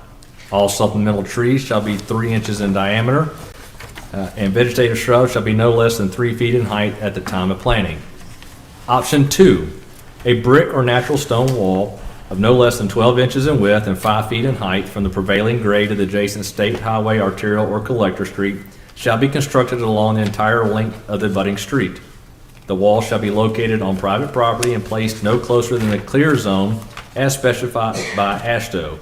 Said wall shall contain brick or natural stone columns located at wall termini, corners, and spaced at intervals of no greater than 100 linear feet. The column shall extend at least 1 foot above the height of the wall and measure no less than 2 foot by 2 foot square. The wall shall turn in towards the subdivision at entrances for a distance of no less than 10 linear feet. And landscaping shall be planted along the road side of the wall and consist of shade and flowering trees that are a minimum of 2-inch caliber at the time of planting and spaced no greater than 50 feet on center, and a continuous decorative evergreen hedge a minimum of 3 feet in height at the time of planting. And option 3 goes back to that earthen landscape berm shall be provided the entire length of the budding state highway, arterial, or collector street. And here's where this changes a little bit from the ordinance that was adopted. The ordinance that was adopted said that berm, landscape berm, had to be between 6 and 10 foot height. We break that down a little bit based on the prevailing grade of the road that goes by those lots, and where it states that if the prevailing grade is within 3 feet above or below the finished elevation of the residential lot, the berm shall be no less than 5 feet in height. Where prevailing grade is more than 4 feet above the finished elevation of the residential lot, the berm shall be no less than 3 feet in height. And where the prevailing grade of the adjacent street is more than 5 feet below the finished elevation of the residential lot, an earthen berm is not required. However, the landscape requirements shall be met on the slope of the hill and fence requirements met at the base of the hill. And then in that, it goes and talks about tree planting and shrub planting requirements, and a fencing, a decorative 3-rail fence shall be applied on the outside of the landscape. So, again, this council asked us to come back, provide some options. We provided some options. We sent that to the design professionals and developers who spoke out at the meeting here at the Planning Commission and at the City Council in September. Didn't hear any positive or negative. What we did hear was, well, that's better than what was adopted. At least there's options. So a developer shall incorporate those options, and it can be a number of them. It can be all three. It can be one, or it can be two of them. Was the council provided examples? Yes, sir. Photographic examples? Yes, sir. We had we provided graphic examples, just very similar to what we did at the Planning Commission. The discussion that the Planning Commission had on that ordinance and all the others was also relayed to the council. And then the council had a work session even after their meeting before they took a vote on these items, and more information was shown, more visuals, things of that nature. So we're back asking for consideration of this because it does provide options. It's not the cheapest route, which would be a wooden fence, because we know how wooden fences are maintained, but it certainly provides some visual screening and options that the developer has to him or her to get that screening accomplished. You know, as we go forward with items like this, we may have seen some examples back when we looked at it the first time. Council saw it. It'd be nice to see the examples. It's hard, all this verbiage, to describe it in your head, exactly what you're proposing to be approved. How much paper are we all, I mean, we're trying to reduce the amount of paper anyway, but how much, half a dozen pages with photographs and pictures or something? Yeah, I mean, like last time. So what I'm hearing you say is you don't remember my presentation for last. I didn't leave a good enough impression. It's been 2 months. So yes, sir. Last time we did show some visuals on the screen. I don't know if we printed out any and put them in your packets when we mailed the packets, but it was on the screen for visuals. And I know those who spoke also showed visuals to give scale and height, that type of. Commission, you want to back me up on this? Having pictures and photographs? Yeah, even if we only had it on the screen, right? That would be great. That'll be great. Yeah, I will certainly make a note of that, and I'll work on that. I appreciate it. So we appreciate it. Now, are there any questions about the text amendment? Okay. Can I ask a question? Yeah, absolutely. Because I think sometime back we were talking about berms, and I said, in this berms there for Traffic. safety reasons. Yep. I remember that. And I'm looking absolutely. at how close some of these townhomes are to these major streets, Yes, sir. highways, and hoping that a berm is gonna So that it's to develop with that. Which one are you thinking about particularly? The one on 138? That's right. and so, Mr. Ford, you're absolutely right. You made that comment at that meeting. Is when looking at these was the safety and along the roadway and people leaving the roadway, was that a consideration? And I said, at the time, no, sir, it's not something that we looked at. We were looking at it strictly from the aesthetics and looking at the quality of life for the residents, but also for those motorists. But thinking about it, you're absolutely right. And going back and talking with the city engineer on these items, that's why the language was in there about the prevailing grade, and also the language in there about the wall shall be set back that meets AASHTO standards. AASHTO is a engineering standard for traffic. I couldn't tell you what it stands for. It's too many acronyms that float in my head as a planner anyway. So AASHTO is a professional standard for traffic and for traffic engineers to follow. So the distance, there's a fly. Yeah, it's been up here too. Take it back. So that is why the wall has to be set back to meet AASHTO standards, so that if a vehicle does leave the roadway, they strike that wall, it's not going to cause potential life-threatening. The idea is not to harm life. So What is proposed? So I think the property that we're referring to on 138 is there anything proposed for that? I'm not aware of what property you're talking about. Just past the Lucas property. The old Lucas property. I'm not sure. I'm not familiar with the overall design of that. That's not a city project, so. It's like, I mean, I could, I'm- I foresee the time when they'd be I pulling a think car there's- out in front of somebody's living room. And I'm thinking there's probably some vegetation, some screening, some tree planting, but I'm not certain. I can't speak to that. Maybe Mr. Will can answer Yeah, that. because that one would need some brick and some iron. And maybe that's a plan that the developer has. I'm not sure. That's Yeah, close. what do we do for that poor lady at the corner of Eastview and Millstead with a brick corner? How many times has that been destroyed? Oh, my goodness. Yeah. And how many times have we had to go ask them, can you please take a layer of brick down? So it's like distance. Okay. But, Okay. Mr. Chairman, there's Thank no you. one that's signed up to speak for or against Okay. that either. I'll take a mo, no, there's nothing. Let's see here. Those are old ones. Those are- Okay. Hearing nobody to speak on it before, do I hear a motion on this item or some discussion? You on case 24? Yeah. Okay, Mr. Chairman, I'd like to make a motion that we approve case 24, ordinance 1396. I've got a motion to recommend approval. Do I hear a second? A second. All those in favor say aye. Aye. Opposed? I think you're done. Thank you, sir. Thank you, sir.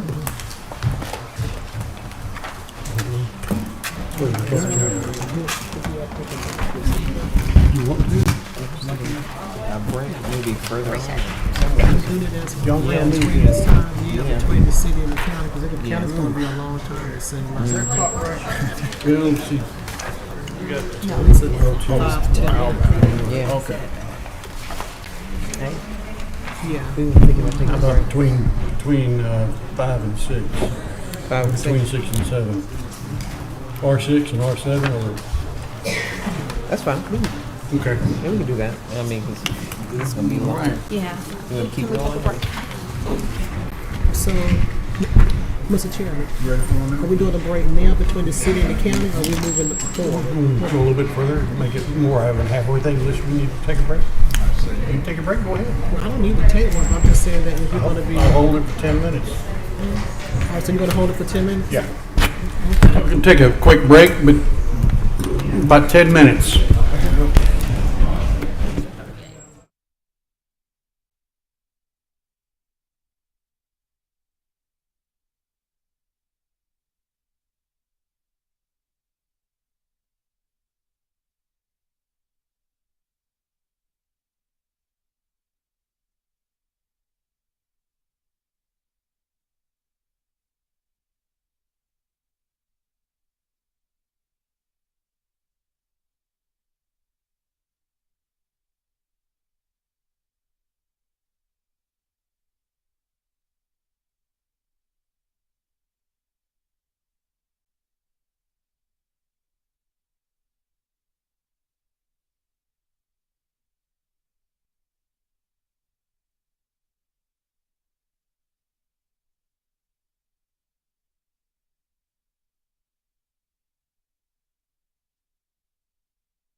Take your seat, please. I just want to make sure that that information that I have is corresponding with the agenda. Yeah, just a minute. Now, this, I don't have this. No, it's Rebecca.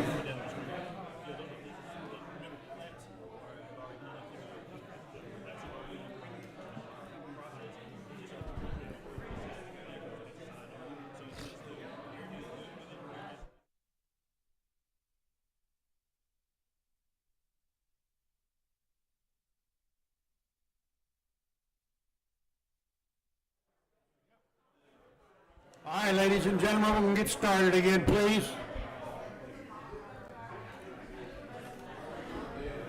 First item on the county's agenda is item R1, preliminary plat 240159.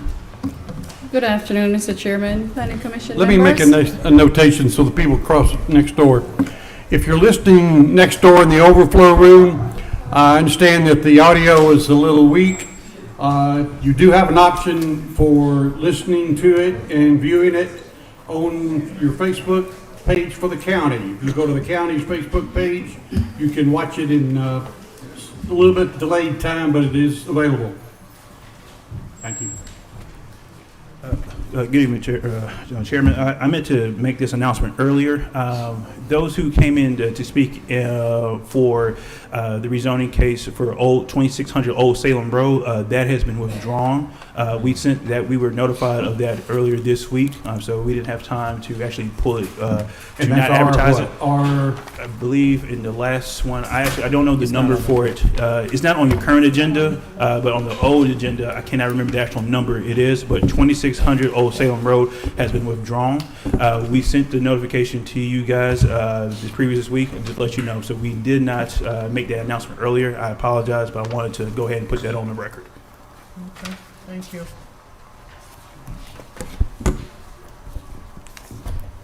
Okay, so we have two preliminary plats which we have gotten reviewed and have been approved by all the external reviewers, and we're just here to get the board's approval and sign off on these plats. So the first one is PP 240159, and that address is 1079 Southwest Johnson Road, and the applicant is Planners and Engineers Collaborative. Let me see if this works. So that's the plat there, and it's on Klondike Reserve Phase 3.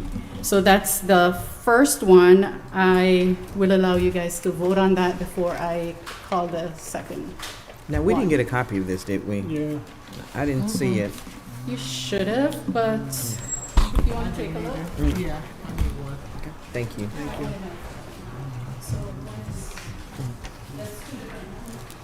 Oh, it's two. It should have been in the package. I didn't see it. Yeah, I No? didn't see it. It might have been in the second email. And so can you just explain one more time? So what we're approving is the actual plat map? Yes. Okay. Yes, ma'am. Sorry. We're just approving the preliminary plat. So it has not been recorded, but this is the concept plan that's been signed off by all external departments such as stormwater, transportation, water resources. So in our ordinance, anytime when a preliminary plat has to required for a subdivision, the planning commission has to officially sign off on that. But to go through that process, it has to officially go through the review process of the external departments within the county. So essentially, all the departments have signed off on it. We just want your official sign off on it as well, so they can move forward with the development process. We don't hear from anybody other than you guys. Yes, sir, that's correct. Yeah, and this is just Formality. formality. Just formalities, yes. Do I hear a motion to approve the preliminary plat 24-0159 so they can move forward? Mr. Chairman, I move that PP 24-0159 be approved. I hear a motion to recommend approval. Do I hear a second? Second. All those in favor say aye. Aye. Those opposed? Thank Hearing you. none. And the second one is PP 240160. with the address Southwest Highway 138. Applicant is Patrick and Associates, Inc. And that's the second one right Yeah, there. we have that. All right, Mr. Chair, I make a motion that we approve item PP 24-0160 for the preliminary plat for Ebenezer Village. Do I hear, we've got a motion for recommended approval. Do we hear a second? A second. Hearing a second. All those in favor say aye. Aye. Opposed? Hearing none. Alrighty, item R3, REZ 2024-16 and REZ 2024-24. Yes, sir. This applicant has been before this board back in September. The applicant is Mr. Stephen A. Goodsell. The applicant has two requests for you this afternoon. One is to request to rezone 1920 and 1900 Southwest Highway 212 and Southwest Oglesby Bridge Road and 1929 Oglesby Bridge Road.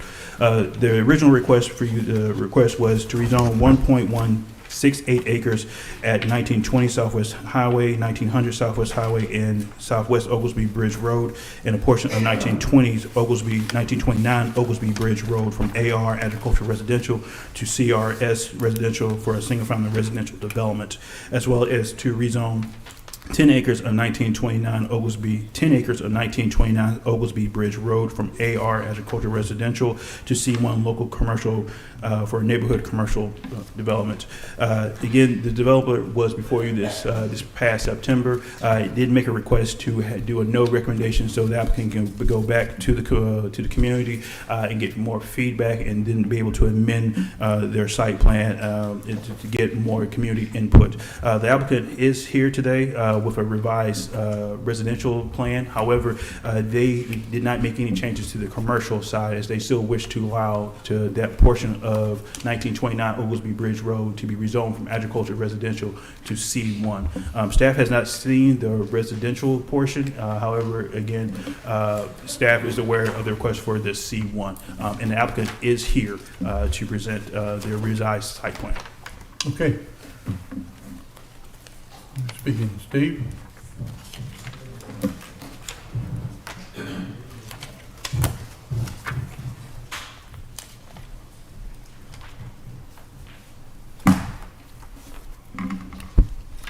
Good afternoon, Mr. Chairman, and good afternoon to the commissioners. Yes, we came before you in September with, and I'm going to take these one at a time. It's two different zonings. Let's talk about the residential portion first. We came in with a request for 240 lots, zoned CRS on 130 acres. There was a great deal of opposition to that, to the point where indications were from the commissioners were not gonna go with that. So we were sent back to meet with the residents. Each of the three commissioners strongly encouraged me to talk to the residents and the residents to talk to me. And I was more than willing to do that, and I did that to some extent. One challenge that I had was that when I was sent back by the commissioners to speak with the opposition, I said, okay, I'll do that. And I went back and said, okay, who's the opposition? And of course, the answer was just about everybody. The challenge was there was no particular group that had or a person or whatever that had the position to represent other people's thoughts. So we had a Zoom meeting getting folks that had shown an interest, who had spoken, and who lived in the area and wanted to let their opinions be known. We had a Zoom meeting on that. And we found even with that smaller number of folks, I think it was probably 8 or 10, there wasn't so much consensus. There were folks that with a few adjustments to what we'd asked for would be willing to do that. And there's some folks that thought well, we shouldn't do anything at all, that, you know, if the land was touched, we had overstepped our rights.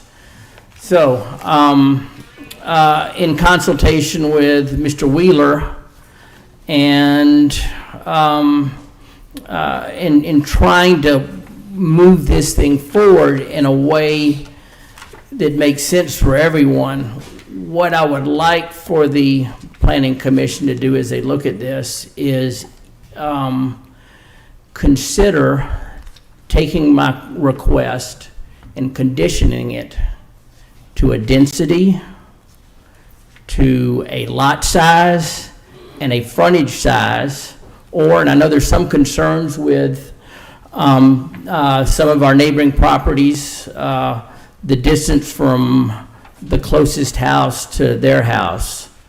If these are the concerns, and I'm getting, you know, all sorts of different feedback, impossible to please everybody, I thought perhaps I would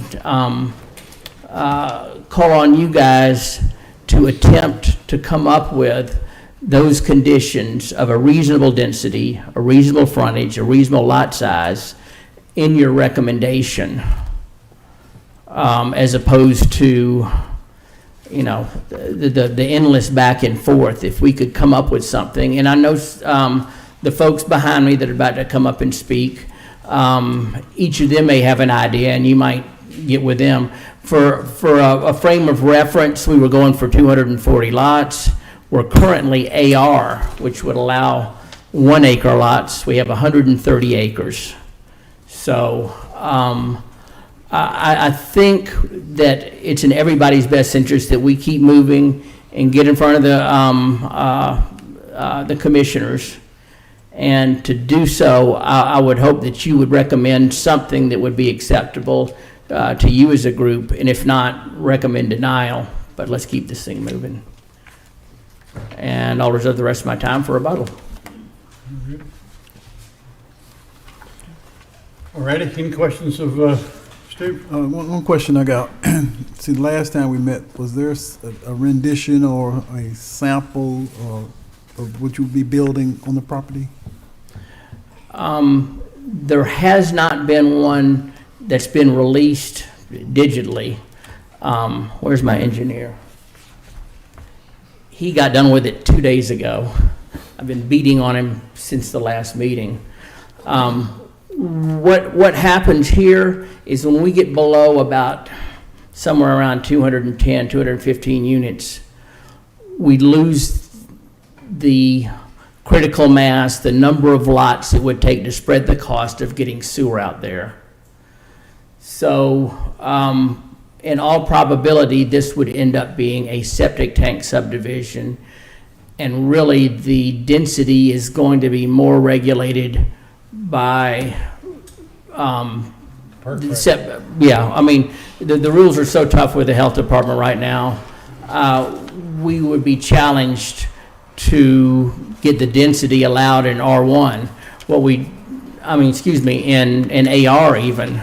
The maximum, the density allowed there, we can't even get that density. With 120-foot lots, it's economically impossible. So, How many, would you say the number of lots? It's not. I think I was making the point, 120 lots. I should have said 130 lots, which would be 1 lot to the acre. That would be to allow for sewer. No, can't do sewer on that. It's just too expensive on a per lot basis to get a lift station to Scott Creek plant. That 130 be 1 per acre, the current allowed density. We won't get to that on a a septic tank subdivision. So we're back to ask for a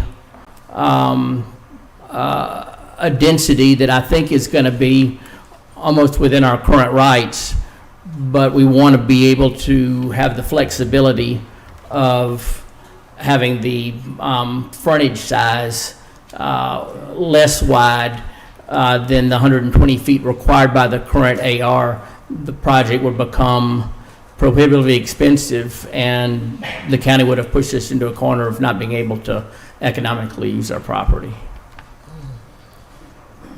So I have a question. So currently, without changing the zoning, you can build 1 acre lots. 1 acre lot. But that doesn't translate exactly to a 1 per acre density.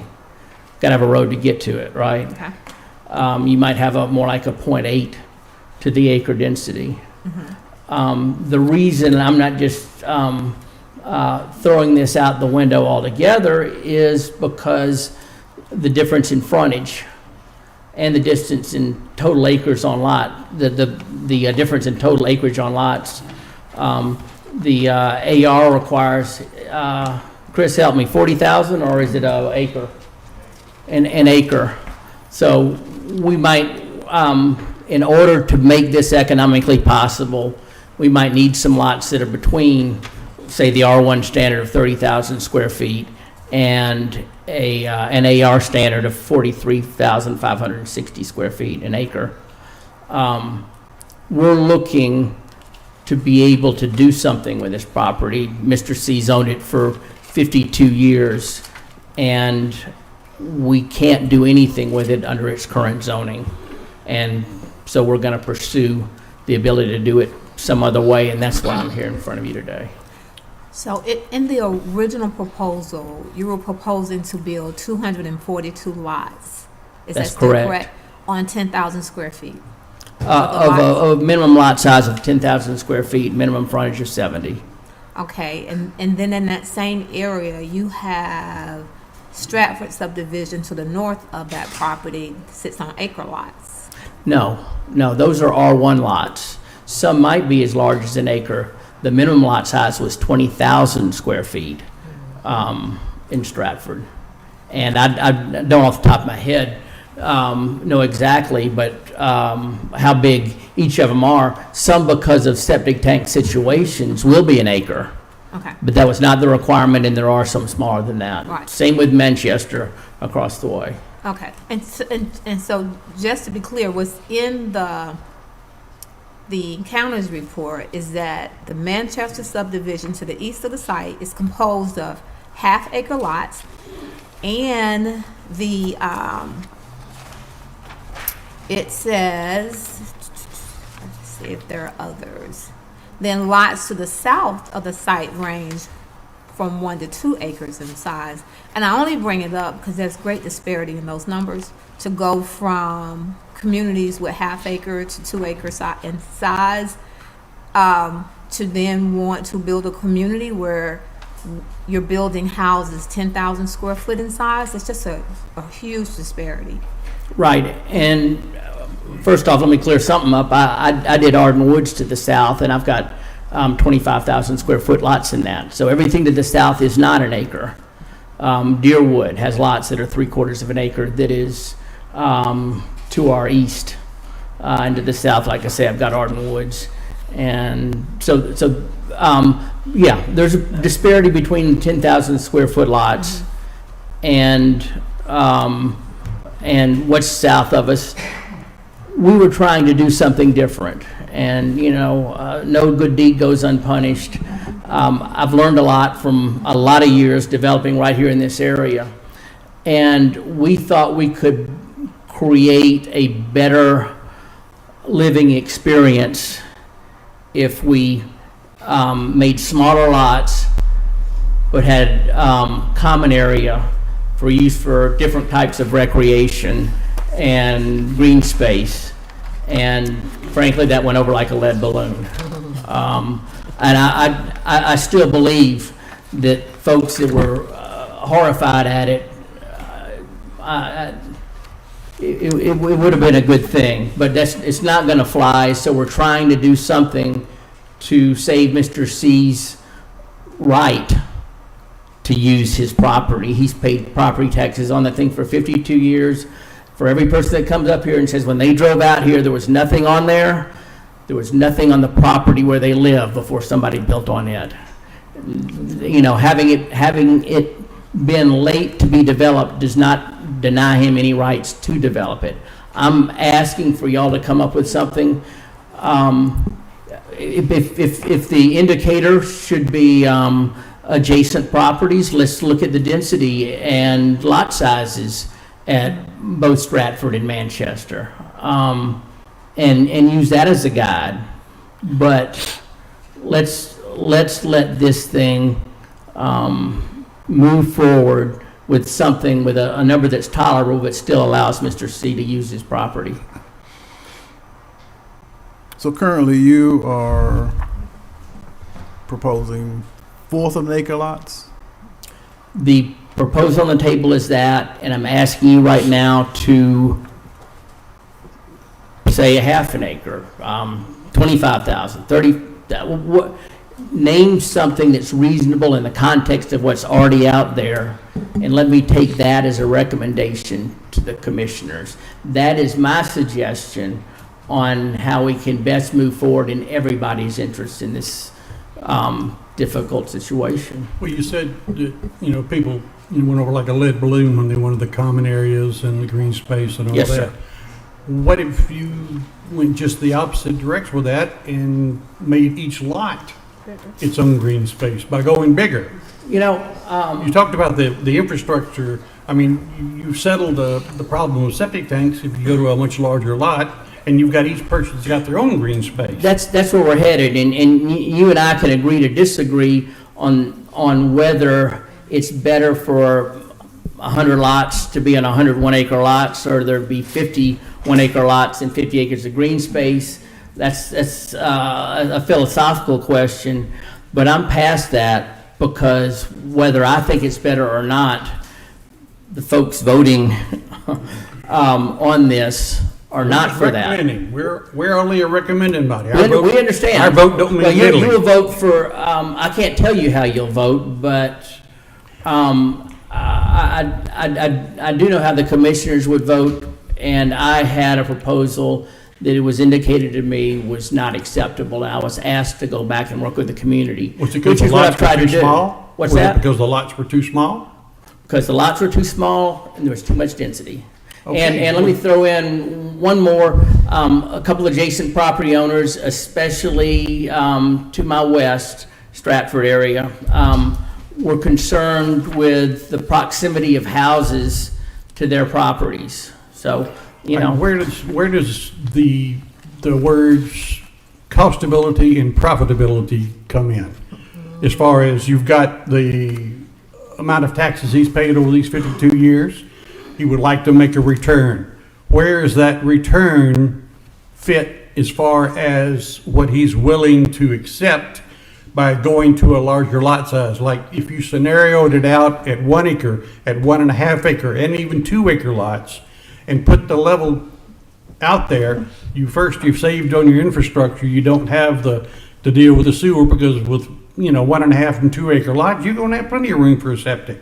The contour lines look like you got some high areas and some low areas, and so I'm guessing, depending upon the perks with the health department, you would be possibility of doing something. So why not go to that 1.5 area and just see what the return is for the owner and see if that would fit?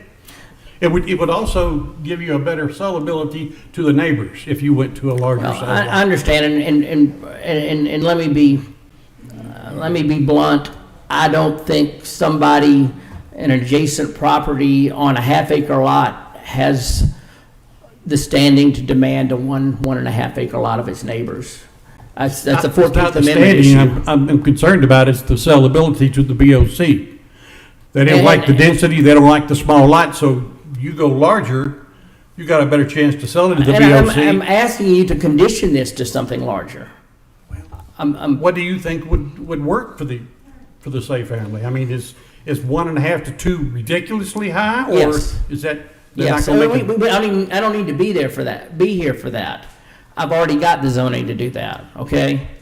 And street, curb, water, gas, clearing, grading, $750 a running foot of road right now. Isn't that right, Mark? Okay. He's the engineer. So what's the smallest that you could do I going need, up to the I need high side? 100 feet of frontage or less. I'm talking about acreage. Okay, I don't calculate. Okay, I need 30,000 square feet or less. And what's that per acre? What's 30,000 equal an acre? An acre is 43,560, so a hair under 3/4 of an acre. That's still high density for the VOC, I'll bet you. It is, well, I don't know if it is or not. It's the densities across the street and adjacent to me, and I think they understand that, ultimately this could get to be a legal issue, not a threat, just we will ask for, as long as we have to ask, to be treated like the people adjacent to us are.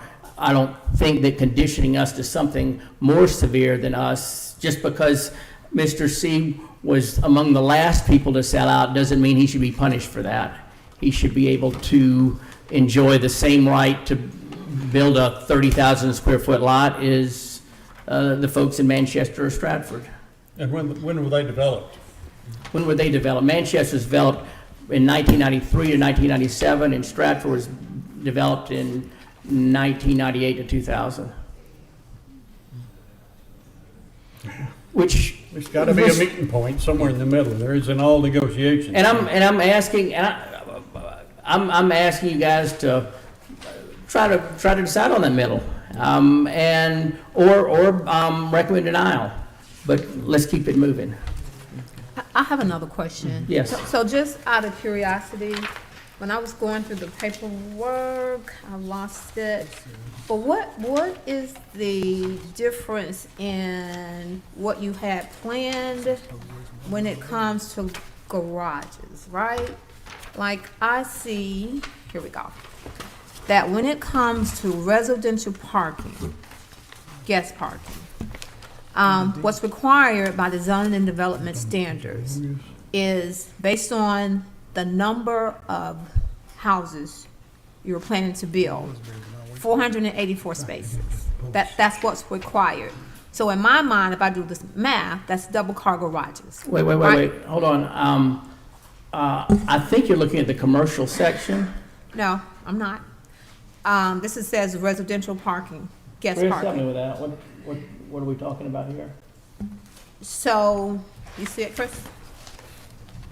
Yeah, so basically it's referring to basically two parking per space, so that's what. Okay.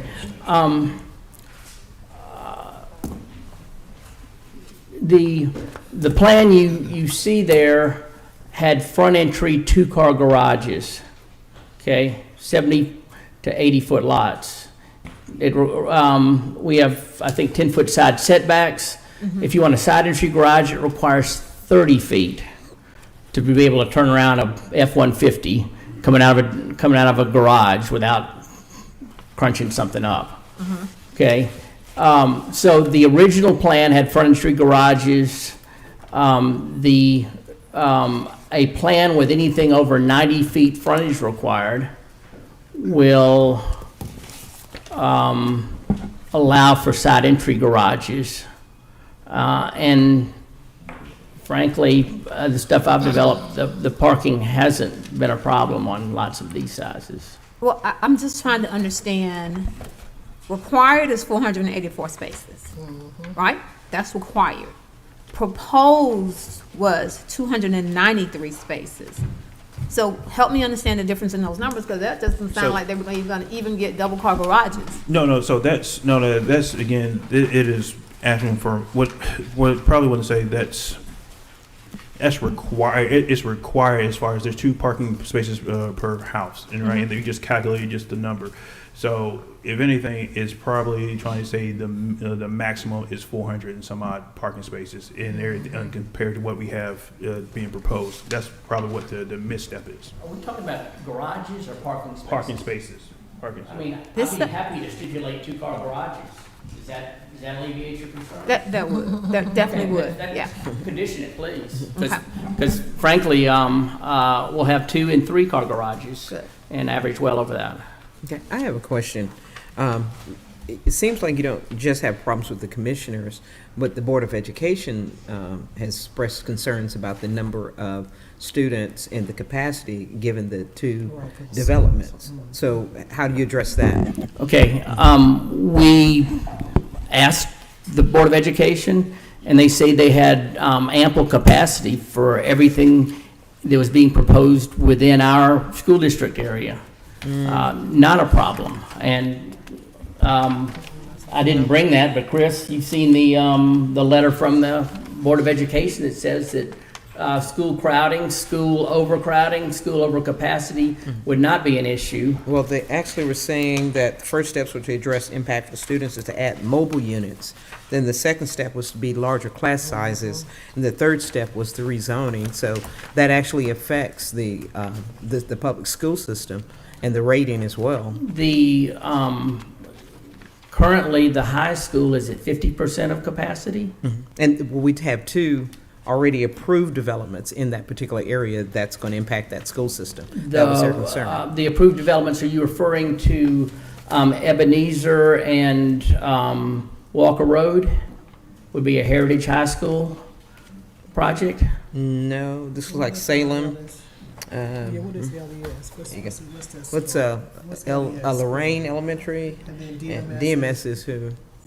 You know, the school for DMS, the middle school? And then I think this is Show. Is that Show?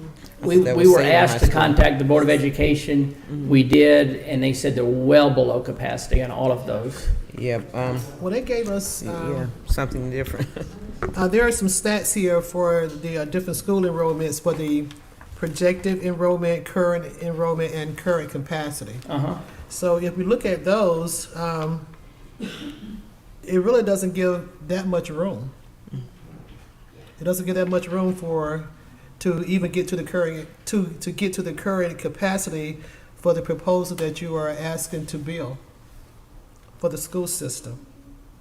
Okay, given that I'm requesting conditions that could put my density below what's already allowed, you wouldn't be doing anything to the schools that I don't already have by right the ability to do. Well, actually, the lower number, the less dense community, less students. So it's just kind of comparatively speaking. If you have 242 lots, then that's more children. Right, and that's why I'm here to say, what then, if you think that's too many, what isn't too many? Because I was asked by the Board of Commissioners to figure that out with the community, and the community has 400 different opinions. And if I said I'd gotten an agreement from the community and I gave you a number, they're going to come back and they're going to say, I didn't agree to that. So I want us to do that right here, right now. And well, another thing too that we have is that we usually ask for a traffic impact study, and I do see that you have it with the preliminary. I didn't see the, where did you see it? Yeah, it's one here. I didn't see it. I saw it. Oh, well, actually, that. There's a actually summary brings- page should be in there. That's actually brings up another type. Thank you for saying that. I saw the traffic study. You did? Mhm. Okay. All right, because It is here, here. yeah. Okay, you got it. The level of service in the morning hours, State Route 138, they have a D rating, and this is existing. And the level of service on the peak hours, they have on Union Church, State Route 138, 4D ratings. And this is existing. This is not with your development. That's right, and we're 4 miles from Highway 138. To get to I-20, So they're bringing this the route would be along arterials all the way and would not change the grade of any road we have going from the site to Smyrna Road to either Smyrna out to Iris or McDaniel Mill out to Iris, be full arterial access and would not change any grades. Well, I mean, I understand that that's not the immediate area, but this is the impact on those particular areas by you building that development. They can't just drive in their area, they're impacted in other areas, and this is what this traffic study shows. And it even has an E rating on the westbound approach on the no-build intersection operations. Which one's that? On the no-build intersection Where's- operation. I can share it too. No bill is. Table 3. It's table Do you want to see it?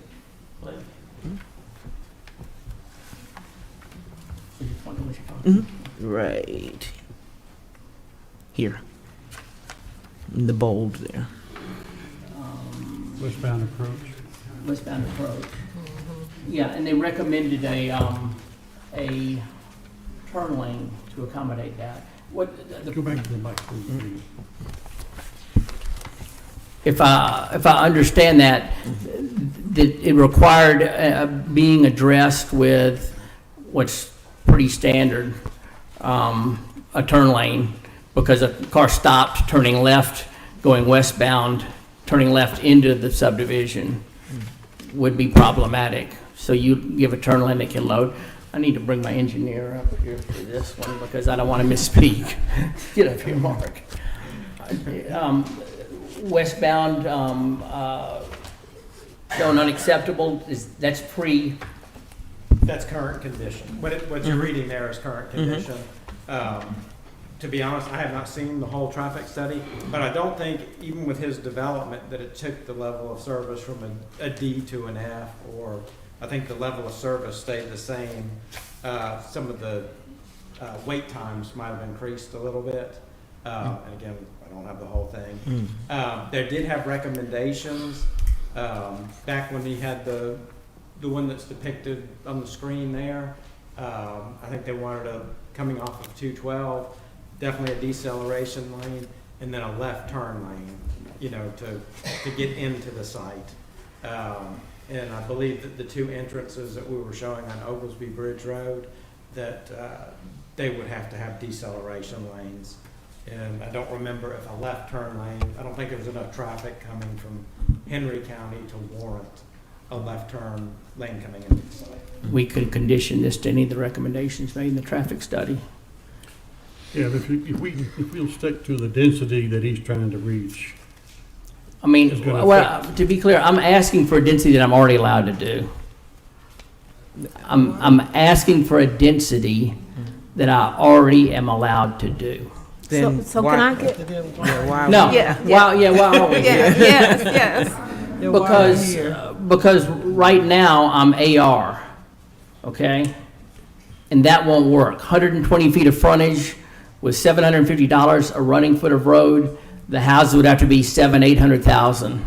And there's not enough depth of that market in this area. Therefore, Mr. C cannot economically develop under AR, the current zoning. So I'm asking you guys to come up with something that would be acceptable to you folks, it's fair, be acceptable to the reasonable of the folks behind me, and then send it to the commissioners and let them, with their wisdom, figure out what to do with it. I think the issues, and I definitely understand that he has the right to develop his land, but we're not here to regulate, him developing his land. We're here to regulate what we think is conducive to Rockdale County, and what's, and so I don't really know. I mean, we have issues with the school, we have issues with the traffic, we just have issues, and the only way to really mitigate that is to go back to what we were saying, which is consistent with the existing neighborhood. And I do understand that. Okay, I'm asking you to do that. Tell me what that means, and make those conditions. So can I just interject on that point? I'm sorry. Just one question. Go ahead. So Mr. Chairman asked a question earlier about costability and profitability, right? So what's your bottom line? So why not come to the meeting today with what your for profit margins? What's your bottom line, right? Versus giving us homework as far as to, number of units per acre. Right, and all of that. What is the bottom line that you're willing to do for profit? And then we could decide whether or not that makes sense or not, because Mr. C can sell. We're to the point the commissioner was making, he can sell. We're not saying he can't, because it's already zoned.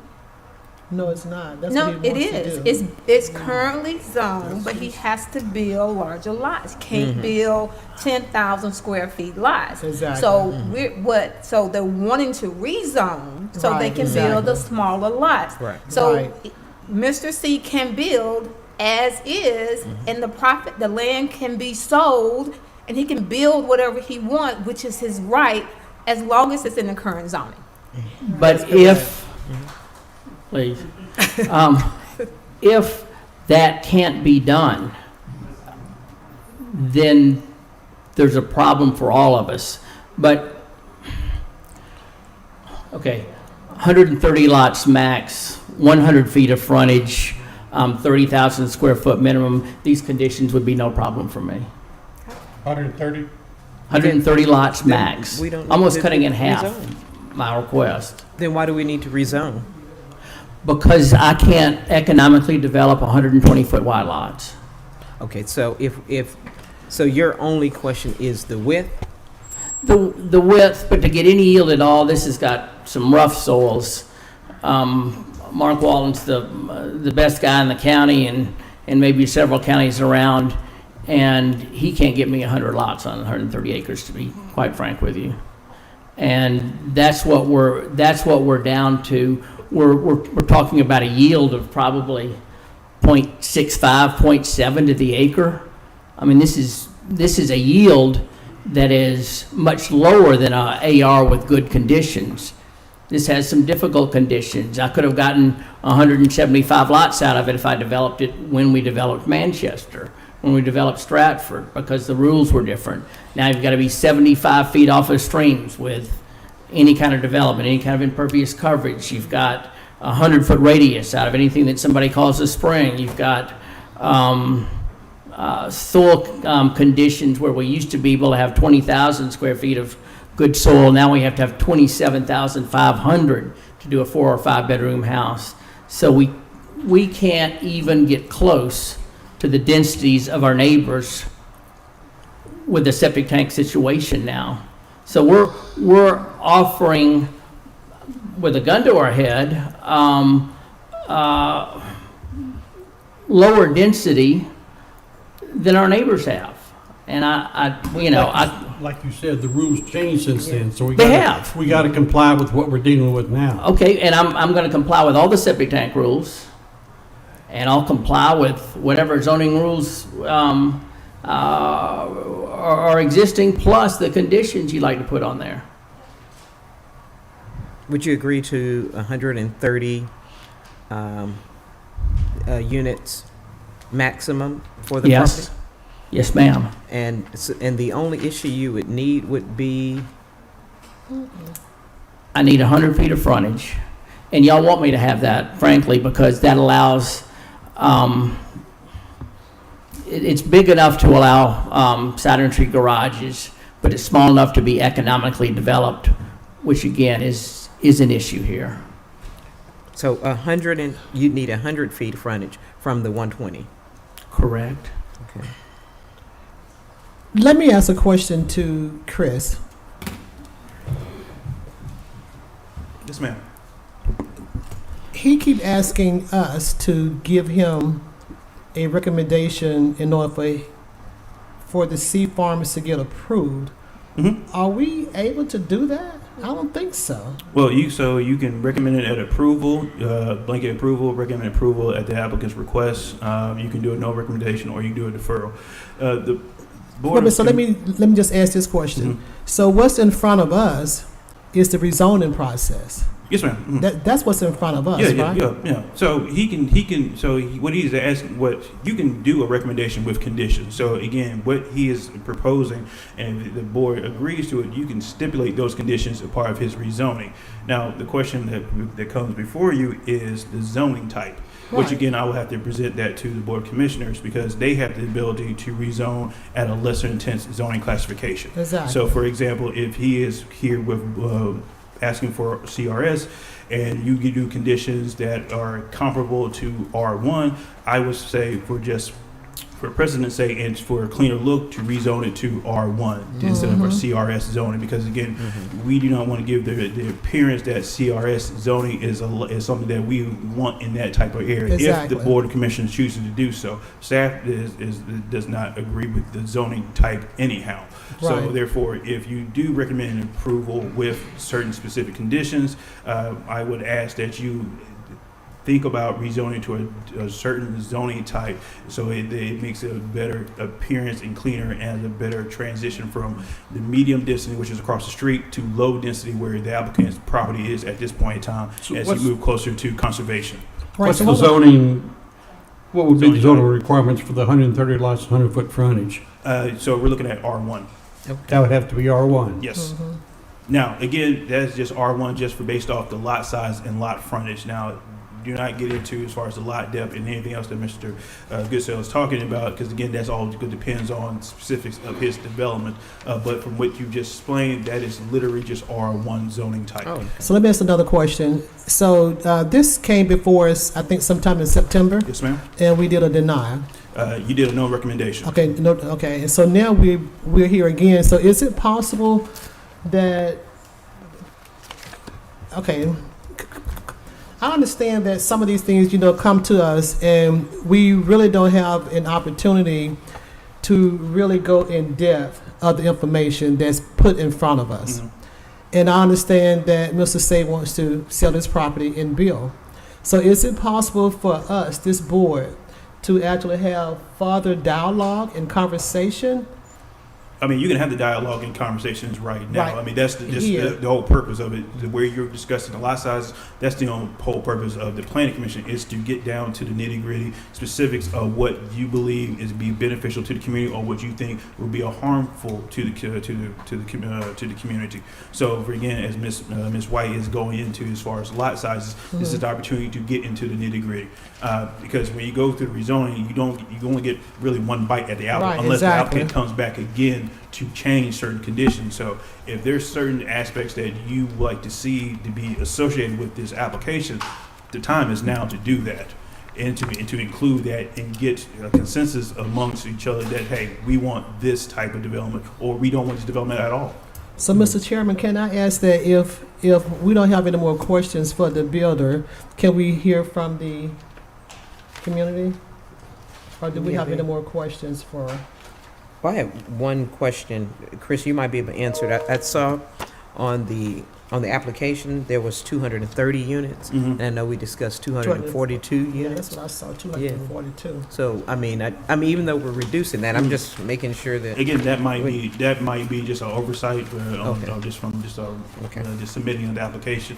But from what I remember, it is I'm saying, from what I remember, is the original. Yeah. I think that might have been what we initially talked, and he came back and when he submitted his application, he went and did 230. So I believe that's where we I are. saw and 242. there was a lot of information about state waters on the property. Yes, so Is that's that true? again, there's state waters existing on the property that he would have to abide by those regulations, the 25 undisturbed buffer, 50-foot city or county undisturbed buffer, and then 75 no impervious setback. Okay. Will that stipulation fit with your 130 and your 100, Which stipulation are we referring to? the setback on the state waters? Which setback? I mean, we're required. 75. 75, yeah, yes, sir, that's fine.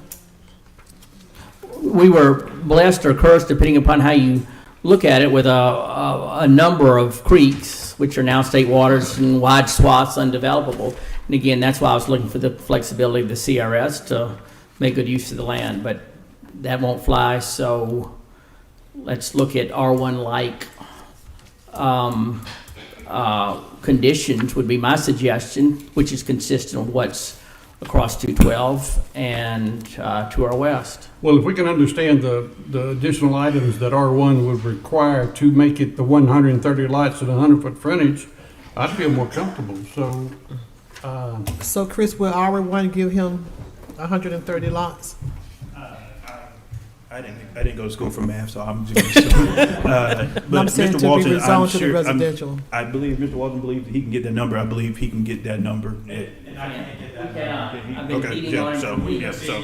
you don't think 130 is available, Mark? I don't think I can get 130 with a shoehorn, just because we're blessed with the great Mr.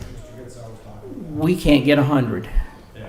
I mean, Mr. C we had to meet with him and tell him that if we couldn't go sewer, we had to contend with all these things. And You know, he was obviously upset that he couldn't utilize this property, you know, in a better way. But now we're asking to be able to use it in the way that the adjacent properties have, and we think that's reasonable. And if you think that's unreasonable, either give me a negative recommendation or please condition it to some things that you think are reasonable. How far are you from the closest water line, public? We're on the road frontage. I mean, yes, sewer. I'm sorry. Yeah, they're on sewer. No, there's no sewer available. Septic, right? More than a mile. Sewer's Well, how much would it cost to connect to the about the $1.6 public million. system? Well, that's 3 houses. If you're talking about the 650 price point. Trust me, there's $1.6 million, and then you've got to pay the tap fees and whatnot. I can't. I mean, the numbers don't work.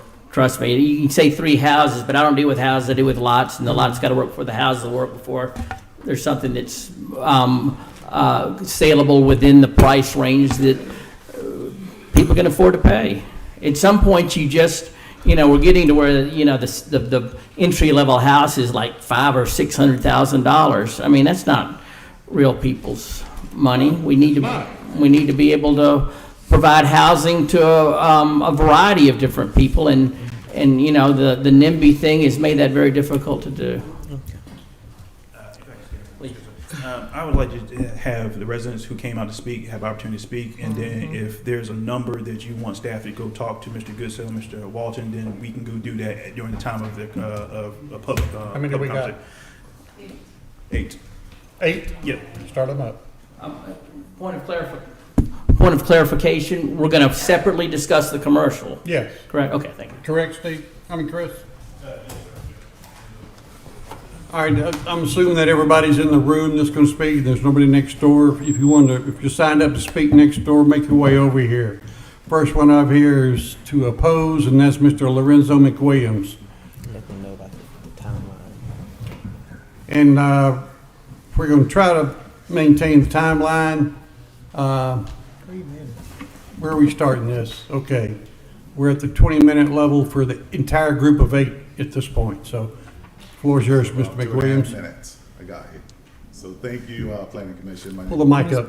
Thank you, Planning Commission. My name is Lorenzo McWilliams. I'm in the adjacent subdivision, Deerwood subdivision, across the street from where the proposed property or development's going to be.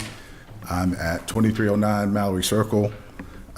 You guys have already done a great job of questioning and interrogating the developer on some of the concerns, but I want to list the concerns I have here from my HOA committee, and I know that the developer said he met on a Zoom call. I don't know why we weren't included on that call. Very accessible, easy to Google the subdivision. We're literally right across the street, but we were not contacted. But in no particular order, I just listed the notations I got from my residents. It's the concern was about the elimination of the natural green space and what happens to the wildlife there, because we're already overpopulated. We know that this property abuts to the monastery, which has already complained as well about overpopulation of the wildlife, what's going to happen there. I think he's already discussed. He was planning to put it on sewer. We're objecting to that, and wanted to know why he couldn't also be on septic like we are in the adjacent properties. Glad to hear that he's reducing the number of lots. I do have some recommendation after the concerns listed here. There's also a third concern about an EPA study being done on the water treatment that's found on the property. Our understanding is that there was a study done about 17 years ago, but we don't know that that's been updated. Another item you guys mentioned was traffic congestion and infrastructure demand. All right. When he originally came, Mr. Goodsell, Mr. C came, they're proposing 2 entrances off of Oglesby, which we're directly off of Oglesby. We're the first subdivision on the left there. And the amount of traffic that's there now is really not supportable. And I know there was mention of a roundabout at Union Circle, which literally goes into the trees. I don't think that's going to, we request that a thorough traffic study be done, specifically on Oglesby Bridge, before this project's moving forward. We are certainly in favor of him developing the property. We think it's already zoned properly for him to do that, and that's comparable to what we have in our subdivision. And the $600,000 home is not out of the question. We just sold a home within our subdivision for $620,000, literally 2 weeks ago. And there are properties on the market now in excess of $700,000, which has lots of interest right now within our subdivision. There was concern about the frontage and view, since we're directly across from the proposed development. What would that look like in term of landscaping, tree line, fencing, or whatever? What would it look like for our subdivision? I know we're going to discuss separately, but I had these listed. Community opposes any type of commercial space. I mean, there's already a considerable amount, at least 10 vacant commercial spaces now within a 5-mile radius. How is the proposed development in the best interest of the existing community? He talked about green space reservation, but that's not going to be publicly accessible to us. So is there an opportunity to do something that's public-private and adjoin it to the monastery? Just a suggestion there. But him proposing saving the green space, that's going to be for that development only. It's not going to be for the other neighboring communities. And had great concern about the type of property that was being proposed for the development. He mentioned initially his initial application was 240 homes with front entry garages. We're absolutely opposed to that. Again, we were recommending septic with side entry garages.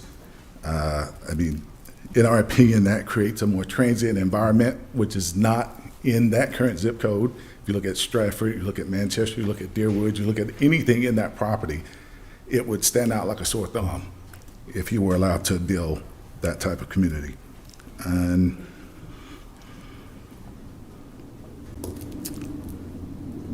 the other thing, I think, the last thing was that you've already addressed, I think, is we don't need to change the zoning to collaborative residential subdivision.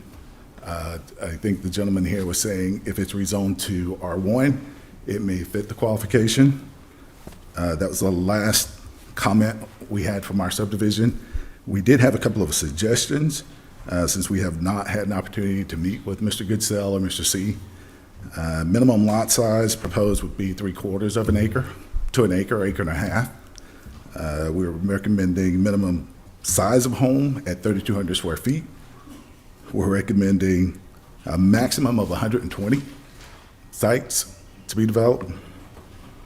And I already mentioned the preservation of the green space, which can be publicly accessible as well, not just for that particular community. And again, absolutely no commercial space needed for that area.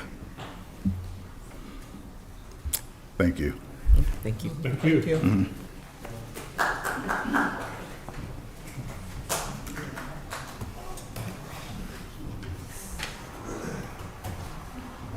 Charlotte Shacklock? Did I pronounce that right? Shacklock. Hi there, Commissioner and board members. My name is Charlotte Shacklock. I live at 2311 Stedman Lane in Deer Forest subdivision, and we have acre lots, and we are on the septic tank, and we are perfectly fine with that in our area. I wanted to reiterate our concerns about the schools and being able to handle the additional children. A lot of the schools in the area are in trailers. They're not even in permanent buildings. And definitely concerned about the density of what's going on there and the traffic issues and the fact that our infrastructure is really not up to par within the county as it is, and we are looking to increase that.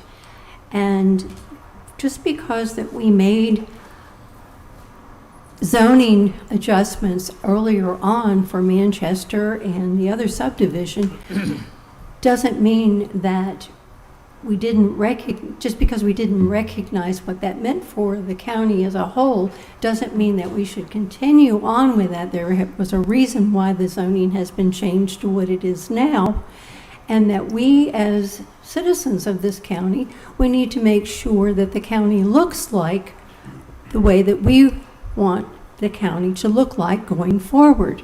Nobody here wants to say that Mr. C can't develop his property with his current zoning that he has.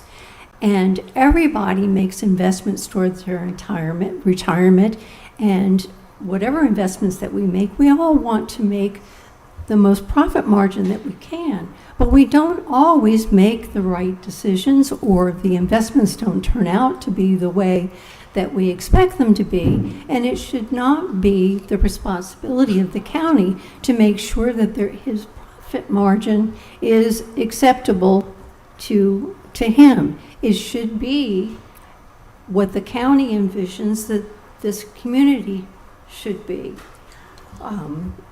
Mr. Goodall said that, if he can't develop the property, that it's a problem for all of us. And it's like, no, it's not a problem for all of us. He can develop his property, and it's not up to us to ensure that his profit margin is what he wishes it to be. And again, there were reasons why the zonings which were changed from what they were to what they are now. And I think the property is appropriately zoned. Thank you. Thank you.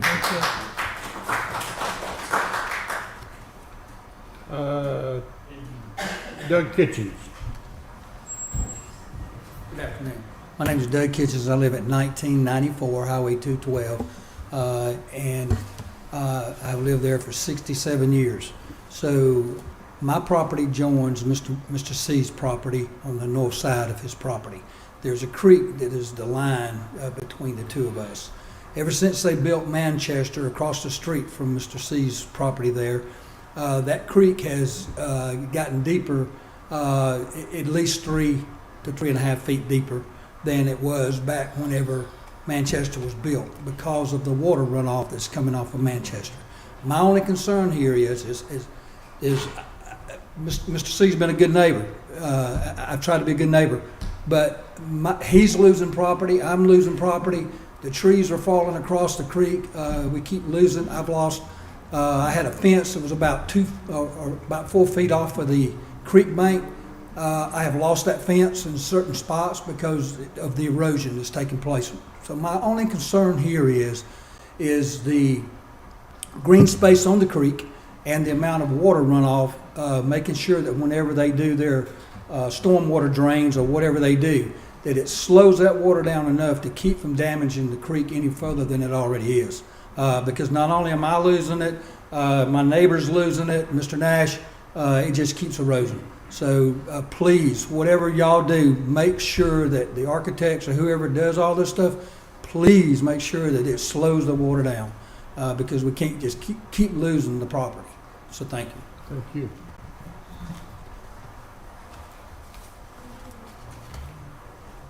David Nash.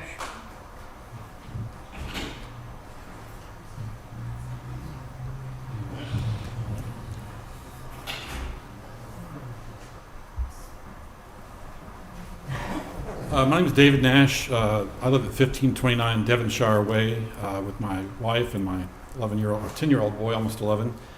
We moved here 3 years ago, and when we moved here, we had Stratford to the north of us, Sea Farms to the south. We had Monastery to the west, and Mr. Kitchens to the east. Sorry, I think I got that right. We moved there.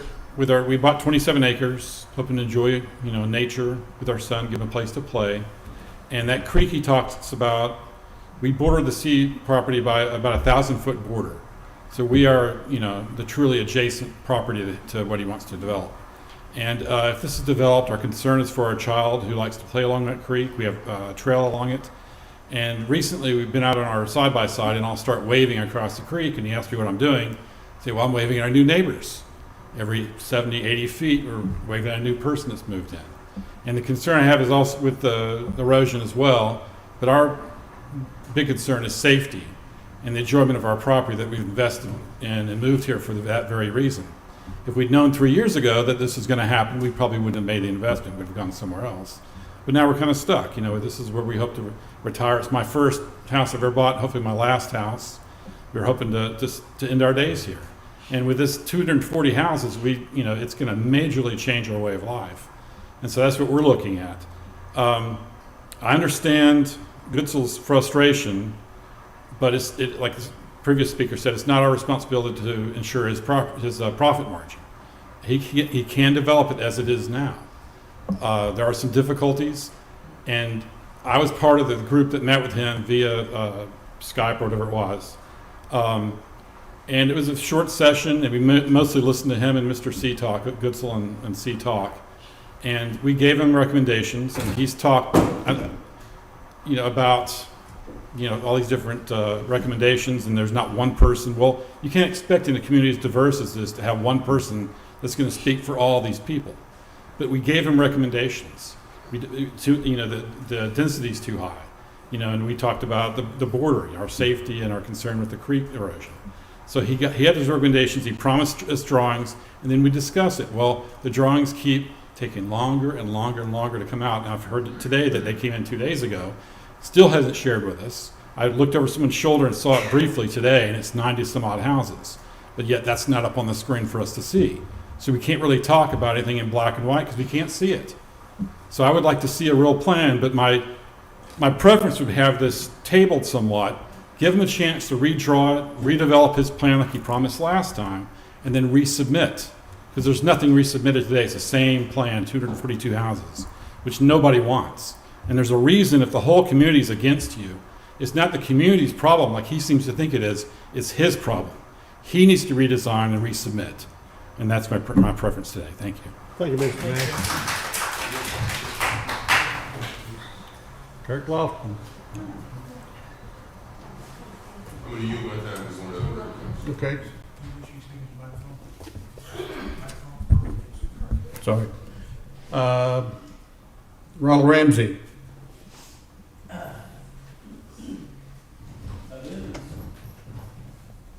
This property is not the one that impacts me. Well, maybe it's the wrong setup. You're on the White Road. White Road, yeah. Yeah, okay. White Road. Kirk, where were yours? Did you want to relinquish your time, or was that another project? Well, they don't have any other residents. I'll speak, but if other residents, it should impact them. All right. Mr. Kelichek, were you going to speak on this one? Yeah, the resident. He lives somewhere. What was that comment?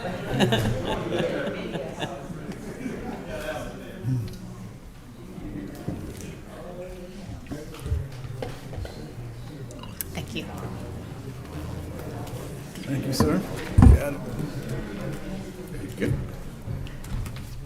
Thank you. Thank you, sir. It's hot off the press.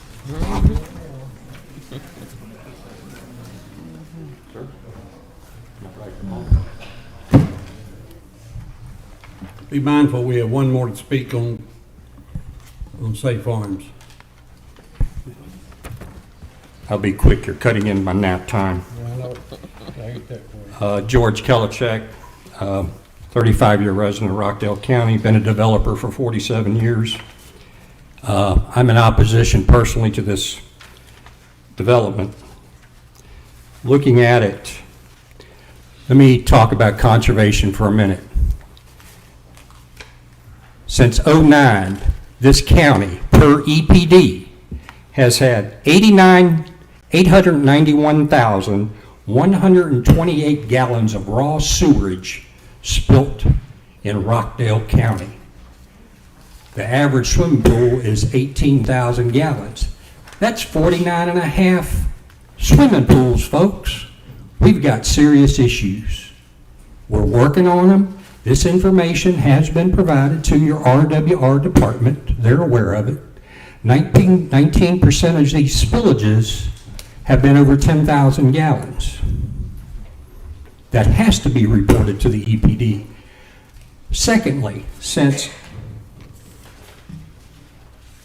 2013, on page 2, the citizens, the taxpayers, have had to pay the EPD $42,663 in fines because of sewerage spillage. Folks, we've got a water and poop problem. We can't do any more developments until we get our infrastructure straight. If we look at the proposed developments right now, that's going to put 7,262 more vehicles on our highways. We've got to call a timeout.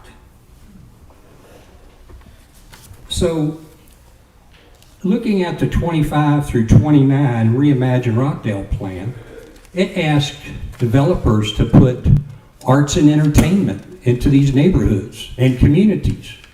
I don't see anything about arts and entertainment. So let me propose some new ways of thinking. Look at that subdivision that he's planning to do. Google Levittown, New York, or Levittown, Pennsylvania from 1947. It's the same design.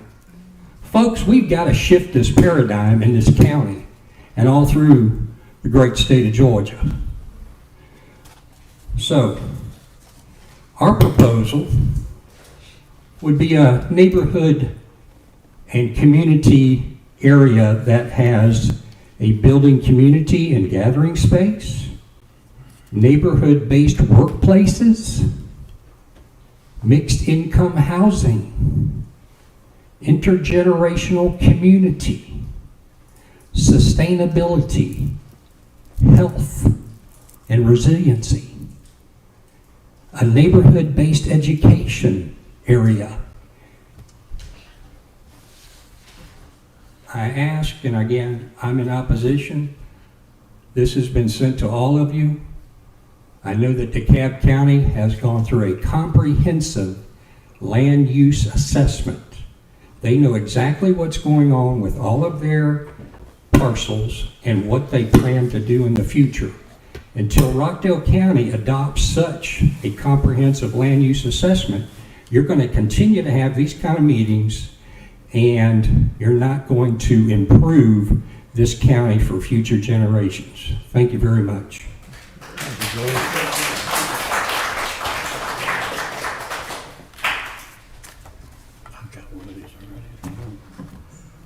Deborah Geary.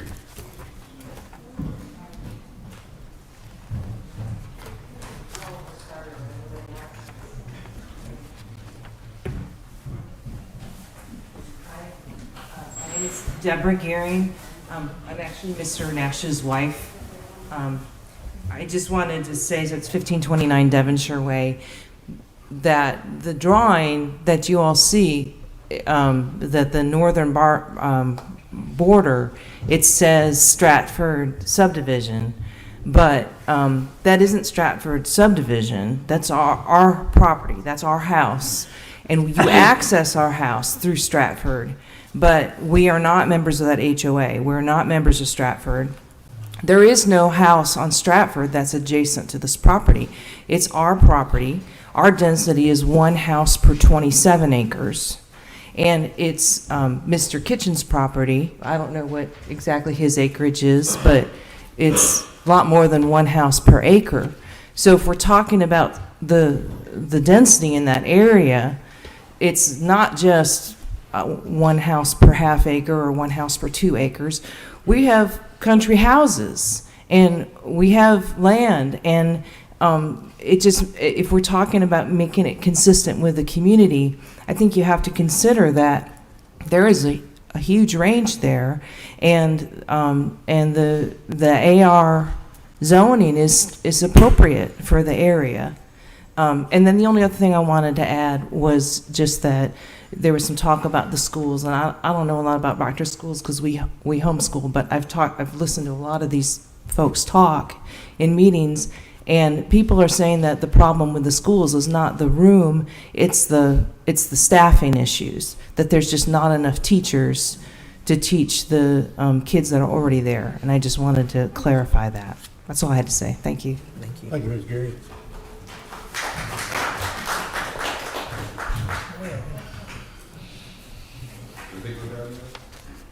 Pardon?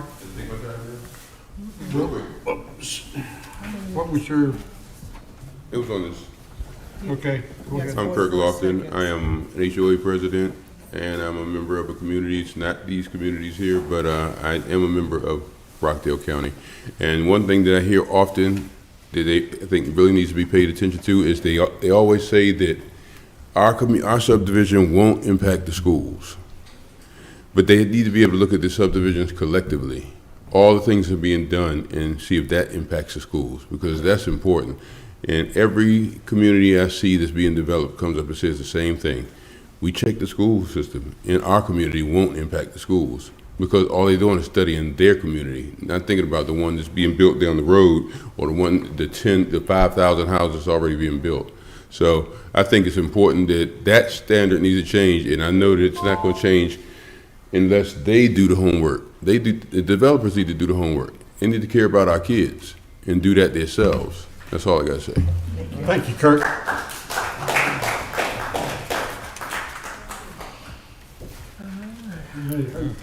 Chris, do we have anybody to speak in?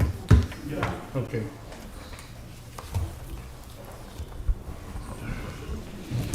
I mean, it's a time for Bring it up. Mr. Goodsell to come back up and Okay. give a rebuttal. Mr. Goodsell? Mark? Thank you. I think, as you can see, there are different angles on different folks' opinions on this. Many of the things that Mr. Kelichek thought would be good ideas are only doable in the context of a sewer subdivision, which would have to be smaller lots to make it even remotely affordable. I did, though, listening carefully, hear some folks suggest some concrete parameters. I think I heard somebody say 120 lot maximum, and this is on 130 acres. We'd be fine with that condition. 100-foot frontage, pretty much R1 standards would be fine if you want to condition it to that. We'd be all right with that. The schools, we're looking at not impacting the schools any more than would be developed under the current scenario. Though that won't happen because it's economically, and we can show that it's economically impossible to develop 120-foot wide lots at current costs and make any money. My profitability has nothing to do with this zoning decision, but Mr. C's ability to use his property to get anything at all from it has everything to do with the zoning condition.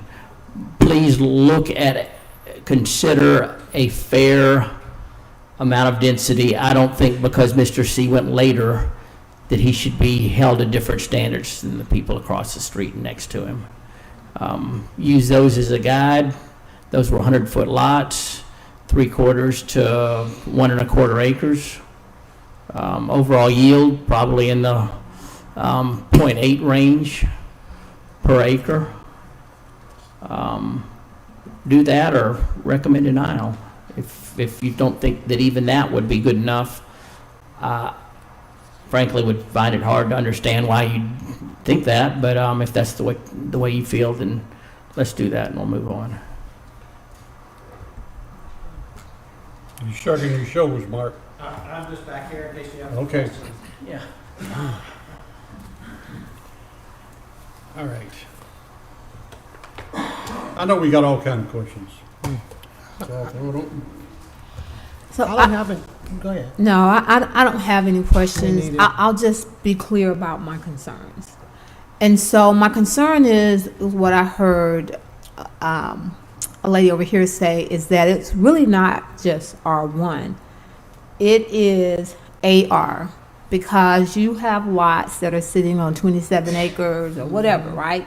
So it's not just that. So, you know, I'm at the point where I don't think we should have to make the recommendations. I think they should resubmit. That's what I believe. So redesign and resubmit, and that way the community has an opportunity to look at what the proposal is, and we have an opportunity to look at what the proposal is. I think that's fair. That would be a recommendation of no recommendation. No. That would be a vote of no recommendation is what it should say. I'm sorry, I was thinking, I was doing something else. I Pay apologize. attention. What- It was, It's a fly that lost my train. I tried. It's really bad. Yeah, so I apologize. Can you state again what you're referring to? So what I think I'm recommending is for the developer to redesign and resubmit and come back before the planning commission. that would be a vote of no recommendation. If that's okay, so yes and no. If you wanted to if you want to resubmit, then you might as well just deny it then. Exactly. And because instead of just basically just to resubmit again, I mean, are you telling them to resubmit their plan or resubmit the application altogether? If you're asking them to resubmit and go through the process all over again, then you would just deny it outright instead of just saying for them to resubmit. So when we deny outright, it's still going to move, right? Yeah, And it'll go from the board of the commissioners to recommend to deny, and then they'll start the process all over again if they choose to do so. But if I'm trying to understand, if you want this current application as is right now to go back and resubmit an actual revised document to the planning staff so they can revise their staff report and provide an updated staff report to you guys so you can make an official recommendation, that's a different thing. That would be a no recommendation. That's right. So that's what I'm trying to understand is. So if we were to come up with this 130, you went fast enough, 130 lots, 100-foot frontage, R1, Yeah, so because, made to be clear. we could say that and Yes, because staff has not seen the new layout of the residential. So our recommendation is still our recommendation of denial. So if you are wanting to seek staff's opinion on the revised site plan at a number that you guys deem to be acceptable, then that would be a no recommendation to allow Mr. Goodsell and Mr. Walton submit to staff to review it, give comments, and as well as get comments from external staff and do another recommendation. That would be a no recommendation. that would be before they went to the BOC? Or No, that would be after the BOC because we're still in the process of this application. So they would still have to go to the BOC, and then the BOC will say, all right, go back at it again. Okay. Now, they may not say, no, you guys already done that. So I don't know how they'll think, but that would be the process. That's up to them. That's up to them, and that's up to you to have a question? consensus as well too, amongst y'all. So, I'm pretty much on the same page as Ms. Ingram, but what's in front of us is rezoning. Yes, ma'am. Yeah. That's what's in front of us. So I believe that that's what we need to concentrate on more so than what the developer money makes or however, because I just say I'm not interested in the profitability of what Mr. Say is doing. I am only interested in what's in front of me. Yeah. And what's in front of me is the rezoning process. Yes. Yeah. To rezone from AR to CRS. to a CRS. So that's what I'm interested in. Yes, ma'am. Yeah. That But we could make a recommendation we could make a vote of no recommendation of the rezoning. And then Okay. it would go to the BOC and then hopefully back to us with the revision that we can discuss. Yes. Now, I guess we're getting caught up in the residential. There still is the request of the commercial aspect too. Because that's still part of his development. The part of his original request is to rezone a portion of the existing 10 acres from AR to commercial. So that's still part of the rezoning request too. So you would have to make a decision on that as well too. Well, I think that needs to fit under the same guidelines of no recommendation. I agree. Right, well, I mean, isn't it contingent upon this? Isn't the commercial contingent upon the residential? Oh, it's not, because the No, 70 is not, but he's not contingent upon his, well, let me not speak for him. I don't know if it's contingent on that. He made a request, that we treat as two requests, Right. but we just combine together just for But I think procedural that we should space. Make the same recommendation. I'll let him vote speak in order regarding to make it clear.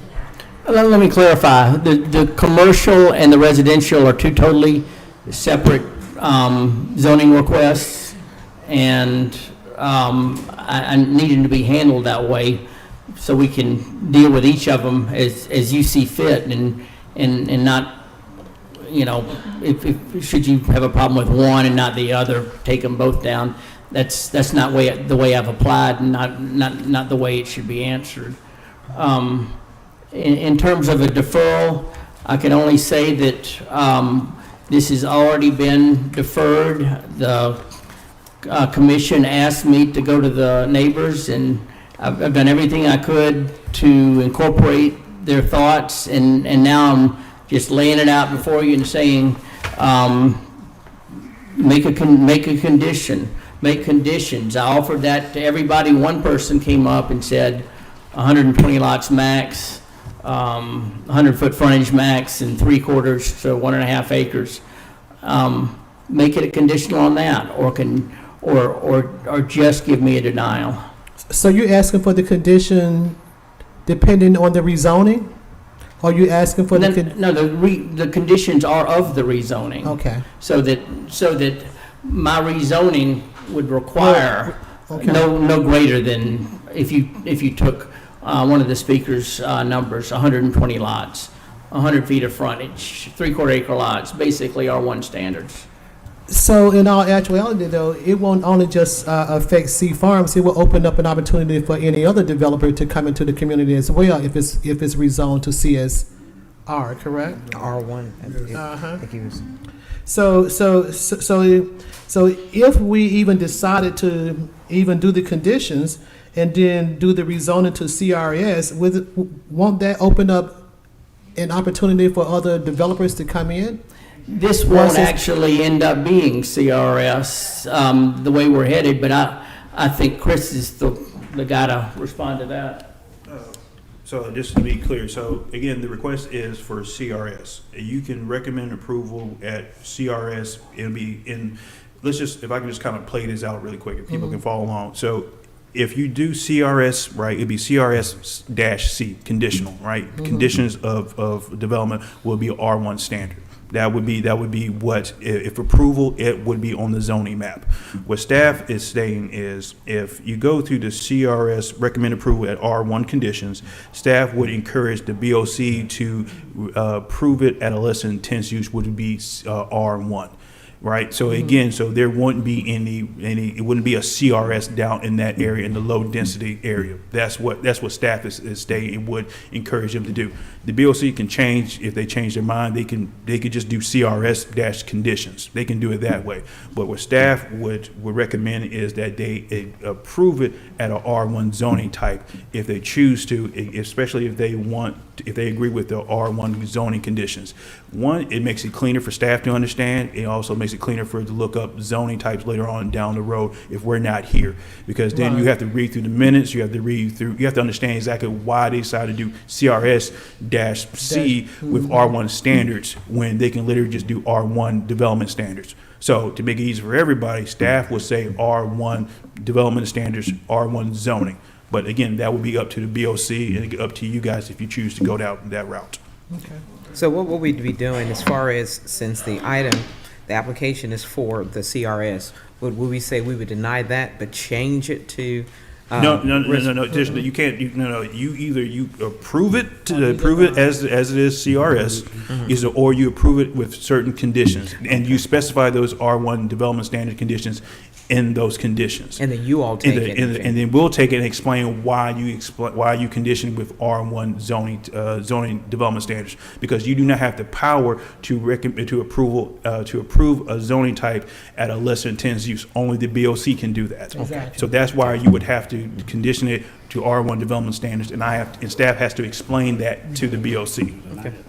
Okay. So would the R1 give you what you needed to have done or to do? Yes. As what? So would the R1 give you these 242 lots that you want to No, do? no, no, no, Oh, no, okay. no, no. All No, right. give me But less than it'll give you 100. We're way Less than past the 100. 230, 40, whatever lots it is. Okay.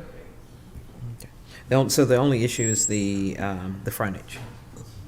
Pretty much. Well, I mean, R1 standards allow for 30,000 square foot lots versus AR, which are 40. With so much, with so many geographic challenges out there, we need some 3/4 acre lots to balance out the 2 acre lots to have an overall. Again, we're looking at less than 100 out of 130 lots. And I don't have a calculator and a mind good enough to do that, but it's probably around 0.8. Okay. And given there are a number of people who were in opposition to this, they came up with some good ideas in terms of how to have a more collaborative a residential subdivision with a lot of amenities that are attached. They talked about the green space. They talked about the concern for the school systems. Is there a way that that you can incorporate that with this particular residential division, the green space, the amenities, all the things that they brought up today? All of those things go out the window with the lower density. You can't afford to pay for any of those. The reason for coming up with the 230, 40 lots, that was a number that allowed us to pay for the sewer, to do that many units, that allowed us to have 30% green space with the sport court, the community garden, the pool, the walking trails, the exercise stations. We had all of that incorporated in this, and we've shared that with some of you guys. It's also in our application. Just cold, hard economics. And I'm not asking anybody to feel sorry for me if I make this profit or that or no profit at all. I'm just saying that will never get developed under the current economic circumstances. You simply can't make money. I would love to do a subdivision with all those things. I can't afford to do it. Yep. Certainly not with density pays for all sorts of other things. And when you take it away, you're just struggling to get enough lots to pay for the pavement. Okay, thank you. Yes, ma'am. Let them come back. Okay. What was that? I'm sorry. I think we just need to recommend they deny, let them come back with something. That's what I said. Mr. Harrison, please remember. Yeah, I'm sorry. Thank you. We're trying to be secretive. Yeah, that's the reason why I was asking that question, because we have our secret conversation. Yeah, I know. I think we do. I'll say what I was speaking. I think we'd be better off just to vote for denial and let him come back with something in the range of type of things that we've discussed today and see what the BOC does. And like you said, we're nothing but a recommendation body. Do you mind want to take a vote? All right. All those in favor of recommending denial at the staff's recommendation? Somebody give me a motion. I make a motion to deny the rezoning request 2024-16 to rezone 131.68 acres from AR, agricultural residential, to CRS, collaborative residential subdivision. We will take these separately. So you done the dash 16 first. Mm-hmm. Do I hear a second for REZ 2024-16 denial? I, Phyllis Hatcher, second. Got a motion and a second. All those in favor of denial say aye. Aye. Opposed? Okay, we're looking for a vote, a motion on REZ 2024-24 to the rezone the 10 acres from AR to C1. Do I hear a motion? Yeah, I'd like to make a motion to deny the request, the rezoning for 2024-24 to rezone 10 acres from AR agricultural residential to C1 local commercial for a neighborhood commercial development. We got a motion to deny on that REZ 2024-24. Do I hear a second? A second. All those in favor of the denial say aye. Aye. Oh. Oh, I thought that was, you I'm know so what? sorry. That's, Let's bring it on. I thought we were doing Yeah, I both thought of them at we- the same time, yeah, I and you thought we were spoke gonna- upon the commercial. have him come back. Okay. Point of order taken. That vote has been postponed. Chris, Well, you Mr. should have thrown something at me. Well, no, Mr. Gussow can come on up because staff already did a presentation explaining both of them, and we have residents to speak on both as well. So Mr. Gussow can come up and give his take Come on on. the rezoning. yeah, I thought we were doing, just denying it. It doesn't make sense to develop the commercial and everything around it is not. I apologize. I Yeah. thought we'd had them both done at the same time. Yeah, it's the whole thing's confusing in so many different ways. Thank you for your patience. The 10 acres were actually closer to 12 or 14 acres. There wasn't a survey done when they did the comprehensive land use plan. But Carolina, can you, thank you. You can see the purple section.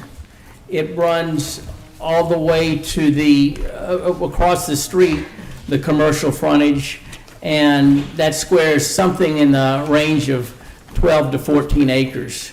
We're asking for 10 of it to be rezoned, and the rest would go back to residential.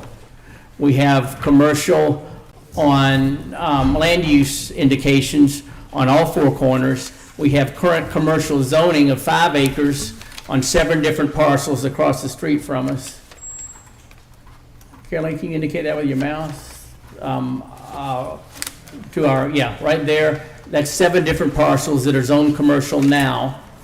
And then below that, across Oglesby Bridge Road, there's 2 parcels, over 5 acres commercial. We are consistent with what the land use map has read for over 20 years. We are across the street and catty-cornered from commercial.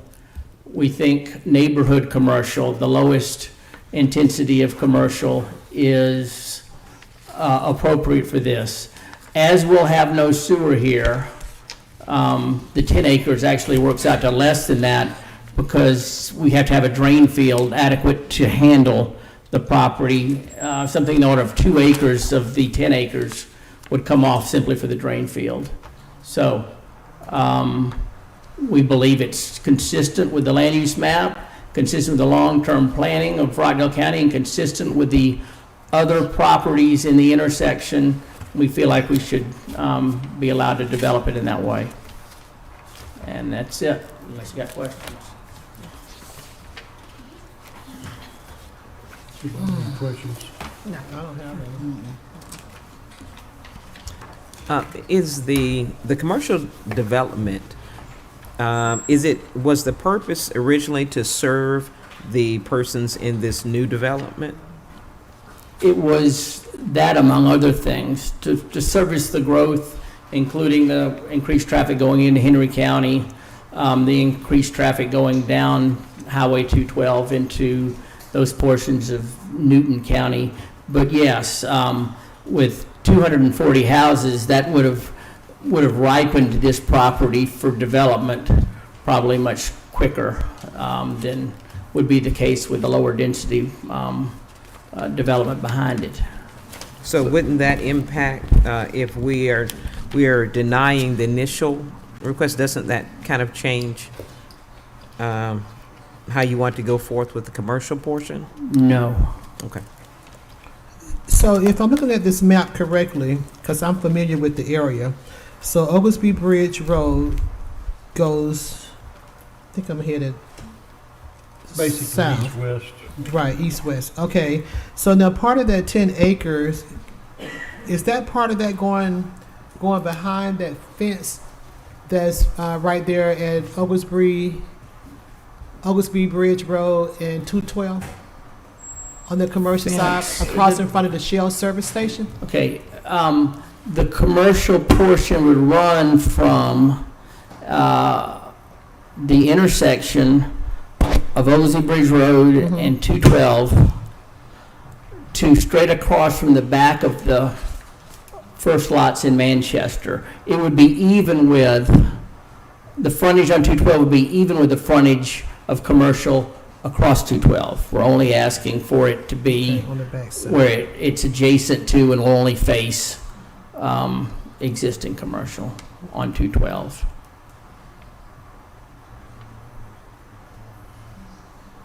Some of those, Mr. Chairman, and I see you furrowing your brow, some of those things look residential, but I think there was a lawsuit, it's probably been 25 years ago, where somebody sued and got commercial there, and it's a house, but they sold used cars out of the front of it and stuff like that. It's commercial all the way until you get to the first houses in Manchester. Which corner that? Carolina? The old Aaron grocery store, that was. That's commercial, the parcel behind it is commercial, and four But is that parcels. part of the Say property? No. Okay, so We're across the Say is street. strictly everything on the western side of 212. Correct. The western side of 212 is where our property is, where that yellow star is, and the request for commercial runs along 212. Those two lower purple blocks. Just that one purple thing she's circling right there. That is it. Across from the Shell station, used to be Mr. Aaron's grocery going, and there was, there was Car some- repair lot. Yeah, and going back, further back, there's a car repair place and something else, but all of that is zoned commercial now. Okay. But the old Say property is the stuff on this side of 212. It's completely on, and it's kind of diagonal, but let's call that the northwest corner of 212 Oglesby Bridge Road. Okay. Now that I have my bearings.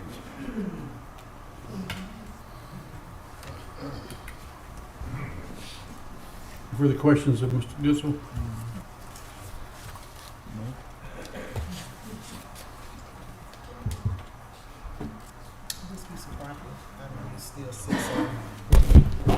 I believe this piece of property still sits on Safe Farms.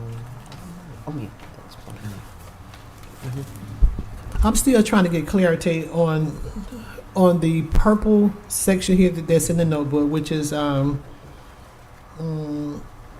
where the road is Oglesby Bridge Road, excuse me, and then 212 crosses over. So some of that purple section on the going into the yellow part, is that part still of Safe Farms there? Right. Yes, Yeah. you see the stars? Right. All those stars are C Farms. Right. And so, the purple and blue are also C Farms. Right. Oddly enough, the blue is I think long in the land use plan, O&I or something pretty bizarre, and it's not a big enough, wide enough portion to be used that way, and doesn't make any sense down there anyway. So the purple within is basically the area that we're requesting to be rezoned and is surveyed and within your package. Okay. I just want to just be clear on that. Sure. Okay. Question? Thank you, Steve. Thank you.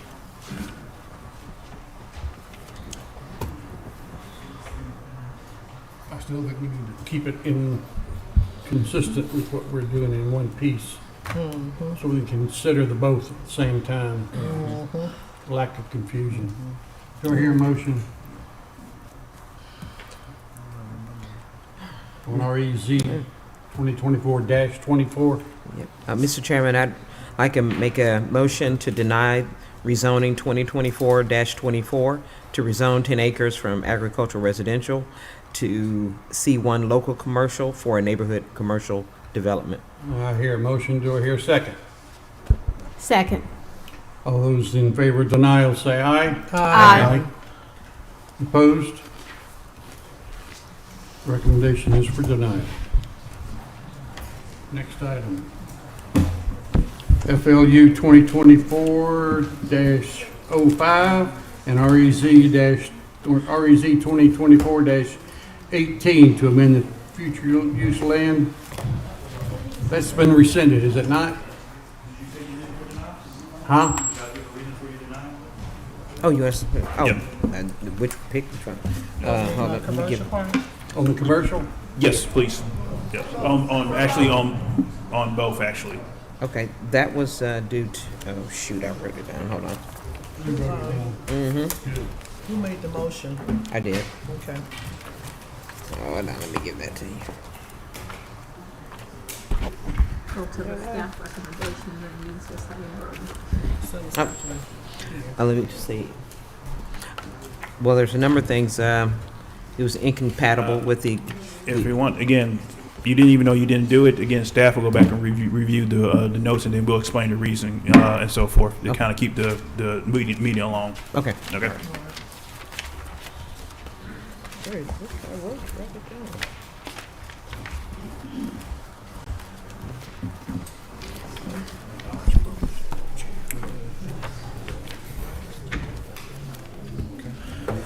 Next item on the agenda is rezoning case 2024-18 and Flume case 24-05. Applicant is Mr. John Andrew Nix. He has two applications before you this evening. The set address is 4250 Southeast Highway 20, Conyers, Georgia. The applicant is requesting to amend the future land use map category from medium density residential to commercial, and to rezone 12.88 acres from agricultural to C2 general commercial to allow for the property to be developed with a commercial use, including a restaurant. This applicant was before you earlier this year. They were requested to go back and submit a traffic study, which they did finish a traffic study and submit to staff. Staff did submit the traffic study to the Department of Transportation. As I read their comment, the Transportation Department agrees with the findings in the traffic study. Certain turning movements at the intersection of Christian Circle and McDonough Highway do get worse as a result of the new development, but not enough to warrant a signal. So the Department of Transportation stated that, again, due to the use itself and then the level of service that the proposed use could create, what they propose would be stopgap improvements. So not a truly a signalized intersection, but a stop sign. However, after speaking to the department to get further clarification regarding that, the issue at hand is McDonough Highway. Since the Department of Transportation, Rockdale Department of Transportation, does not control McDonough Highway, any improvements would have to come from the Georgia Department of Transportation. Again, so staff does have concerns regarding the level of service already existing for Christian Circle. To have an existing commercial property to be developed on that property, as well as the proposed use, staff has changed the recommendation from approval to denial of this application due to the traffic issues for this property. So the applicant is here to be able to explain some of their thoughts and what they would like to proceed moving forward. Yes, ma'am. It's not deferral, no recommendations, now Yeah, denial. it's denial. Yes, ma'am. Yeah.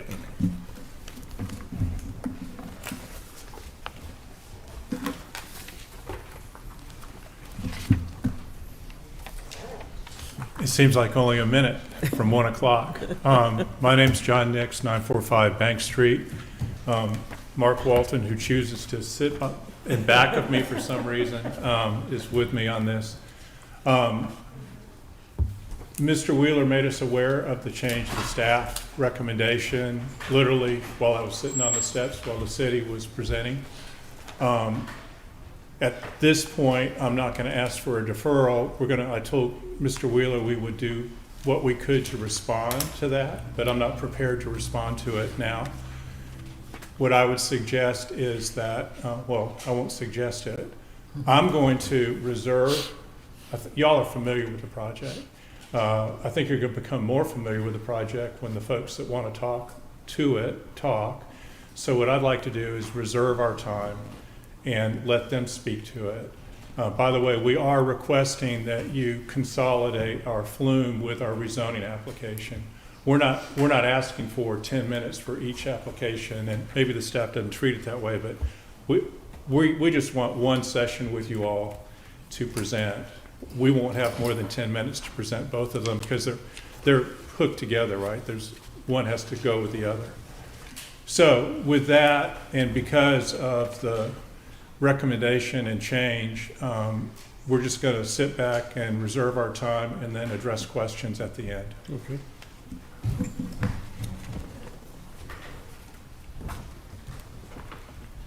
Okay, Marvin Anderson.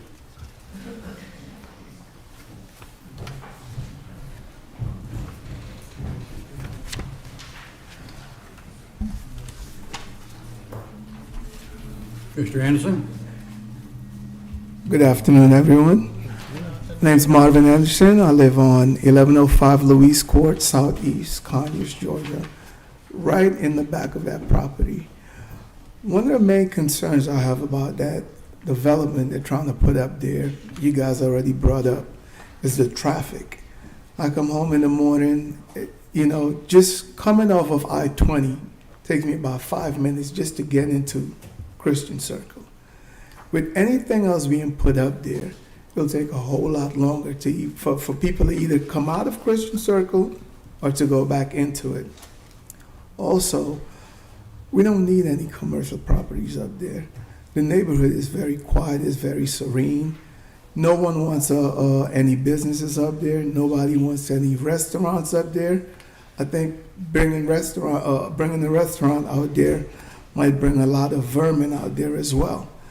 And it's right in the back of everyone's property that's lined up with the development they're trying to put up there.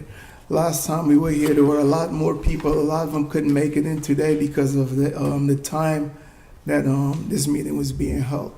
But everyone has the same concerns.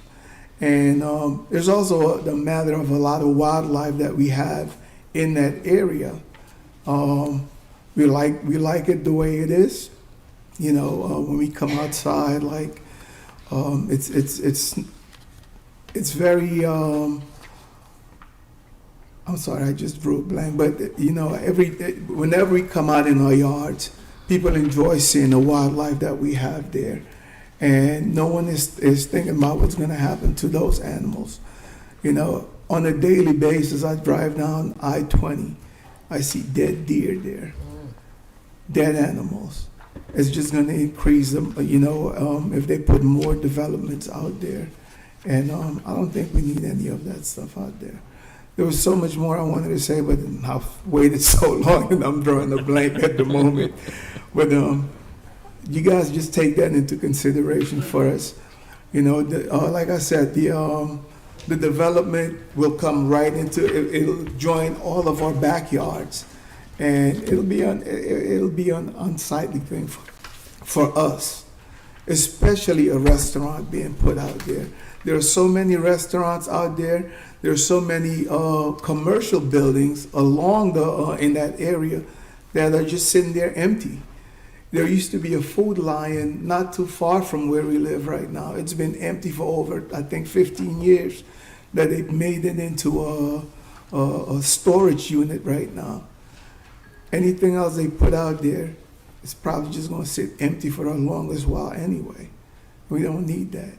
Now, if they propose to build some houses out there, that would be more acceptable. We talked about that with the developers as well. I don't know if they came up with any plans to build houses, but that was one of the things we brought up. But it wouldn't be a good thing to have commercial buildings over there in that area. That's all I want to say. Thank you. Thank you very much. Thank you.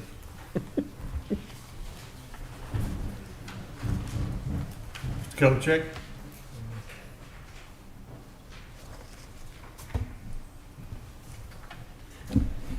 Good afternoon again, George Kelichek, Honey Creek subdivision, 560 houses, 4,000 trips per day just out of that neighborhood. I travel Georgia 20 every day. 80% of the citizens in Rockdale County leave Rockdale County every day and enter Rockdale County for their jobs. I will ask, I am in opposition of this because it will just exacerbate the current condition that you have. Again, as George Washington Carver said, when there is no vision, there is no hope. This type of little piece that they're proposing is not congruent with the current community and or the neighborhood.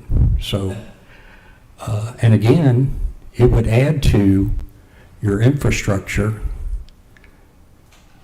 problems that you already have here in Rockdale County. Remember, 891,000 gallons of raw sewerage since '09. And when do we have our largest sewerage spills? In the last 3 years? When it rains. And you know what? I think the rain's going to keep on coming.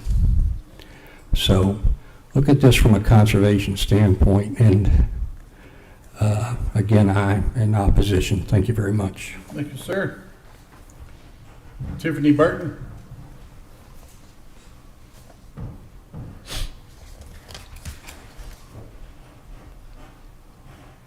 A little shorter.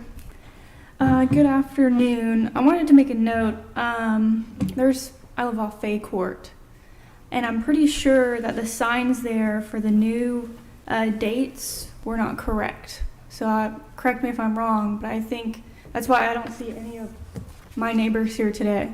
For this project? Yes. Okay. And it might be the time, but I did not see it. Mr. Wheeler's going to check into that, see how it was Okay. advertised.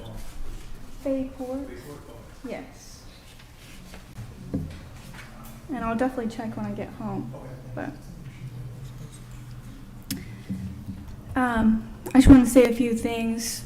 Like some of the residents here, I also am opposed to this. I've lived in Rockdale for about 8 years.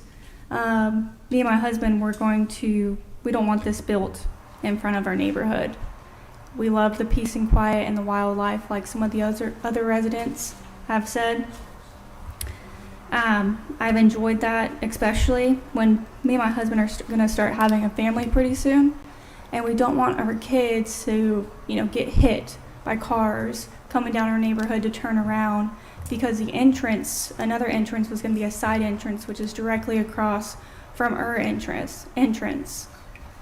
And also taking a left out of Fay Court and taking a left out of Christian Circle is already hard as it is. So we wouldn't want this to be developed.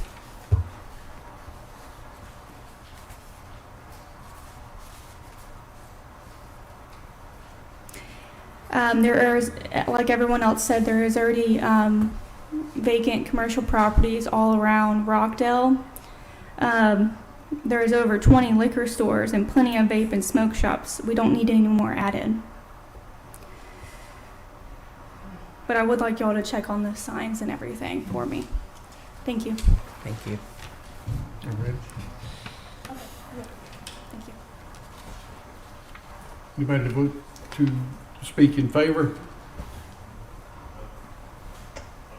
Guess not. No, sir, no. Okay.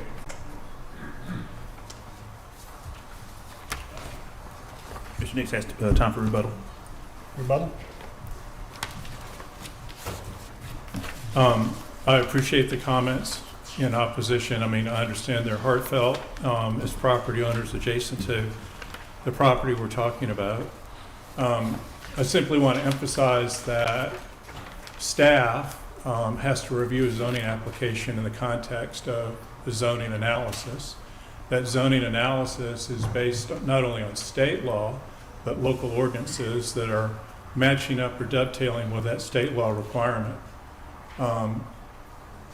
So what we need to look at, or it's not the only thing y'all should look at, but there should be a consideration of that analysis. That analysis does look at traffic. There's state law that says that traffic in and of itself is not sufficient to defeat an analysis in zoning. It can't be the sole consideration. Sorry, my voice is gone. Y'all should get bottled water when you have these things this long.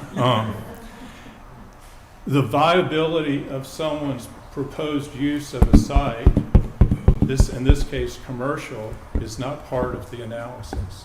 The market drives, they even gave me water. That doesn't mean I'll go longer. The market drives what is going to go on a piece of property.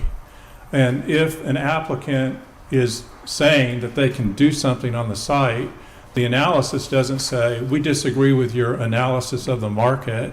That's not a point. Now, it's not a consideration under the law. It's also not a consideration under the law.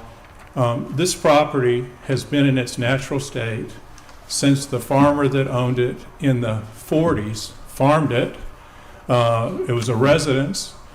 It's since, in about the 80s, it was acquired, and it's remained vacant. It has not developed. It simply does not, because of the highway. Some of the if you built residential on here, it would be very limited in the number. And I know you've heard that argument already. But some of those cars would have to exit onto the highway because you can't get enough distance in the back of the property in order to put the streets in and get lot yield. So that's why it probably hasn't ever been developed as residential, and that's why it's probably been preserved as a beautiful natural setting for all these years. But again, the preservation of a property owner of a natural undeveloped land is not part of the zoning analysis either. We understand the traffic, and one other thing I want to point out, and I'll conclude without drinking my water. The site is laid out, you can see, is pushed to the front along the highway. It's a big enough site that it has the entire back side of it, literally half of it, is not developed in this proposal. In addition to that, there's a 50-foot undisturbed buffer that surrounds the property. That's not required to be undisturbed, but because of the topography, it could be done that way, and the developer's going to do it that way. The argument about sewer overflows is an interesting one, but it has no applicability to this site because it's not going to be on sewer. It's septic tank, so it's not going to contribute to any additional sewer overflows that are on the county system because sewer simply isn't available in any distance that would allow it to be brought to the site reasonably as far as an economic investment. So I think the best argument in front of you today, according to the zoning analysis and the zoning law, quite candidly, is whether or not that sign has the right date on it. I say that only because it is what it is. And of course, if it does have the right date on it, we go back to ground zero and start all over again. But I appreciate y'all's patience. If you have any questions, we're ready to respond to them. So where do we really stand on the traffic signals with the Georgia Department of Transportation? I didn't quite. So that really all depends on their schedule of improvements and so forth. I mean, we've had several improvements going on right now associated with the Georgia Department of Transportation. I could not give an estimated time where we could know exactly on if they're going to do any improvements on McDonough Highway. I haven't had a chance to have that conversation. I just had the conversation today with Director Kelly, just trying to get a further clarification regarding their comments regarding the traffic study and this proposed use. He did suggest that we reach out to Georgia Department of Transportation to ask them what their design is for this area. But other than that, that's all that I have. I thought we asked that last time. Again, we asked RDOT for their opinion. I apologize if I misunderstood. It was supposed to the Department of Transportation. From what I recall, that was the biggest concern was them having was to find out the possibility of putting a traffic signal at that location because that was such a concern to everybody. Yes, sir. Again, I apologize. I must have misunderstood. So That's all right. If I can address that, the traffic study that was completed, the analysis that GDOT goes through to place the stoplight, the conditions as they exist don't warrant, they call them warrants, simply doesn't warrant a traffic light there. So I don't know if the county, I'm pretty sure, going way back in time and remembering that possibly the county could put a light there on their own dime. But the DOT, based on the analysis they go through for the placement of stoplights, this wouldn't qualify based on the traffic patterns today. And that's what they base it on. Is your property owner willing to put in a nickel? Well, what, Of that dime? based on the traffic study we received and the one that was analyzed by Mr. Wheeler's department, and I know it went over to Rockdale GDOT, is what I call him, and he didn't get the answer until today. We didn't pursue that further based on our traffic study. I can tell you in the gap that we have between now and next week, and even when the vote would occur, if we go that far without withdrawing in December, we're going to make inquiries through our traffic engineer to see if we can get the answer that Christopher's group is trying to get as well. We'll work on that. More questions of Mr. Nick? Okay.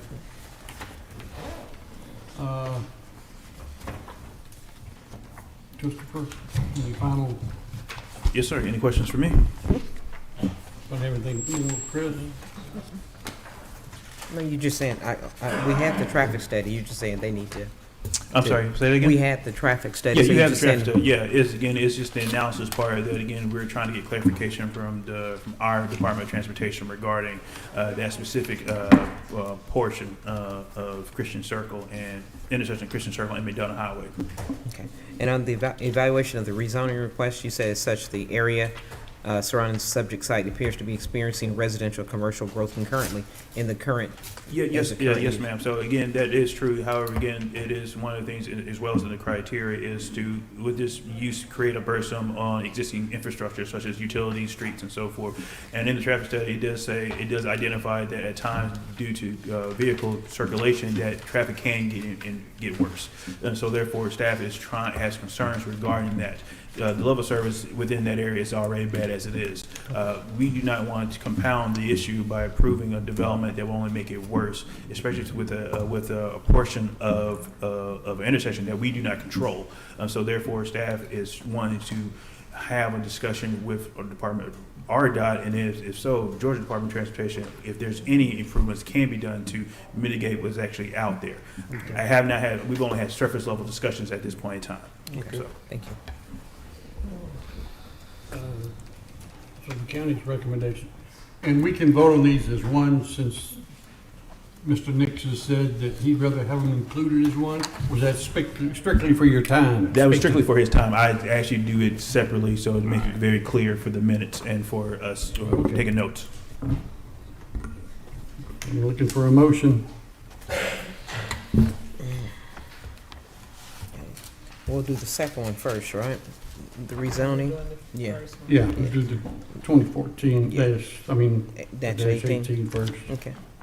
Okay, Mr. Chairman, I'd like to make a move to deny rezoning 2024-18 to rezone 12.88 acres from AR agricultural residential to C2 general commercial. We have a motion to deny REZ 2024-18. Do I hear a second?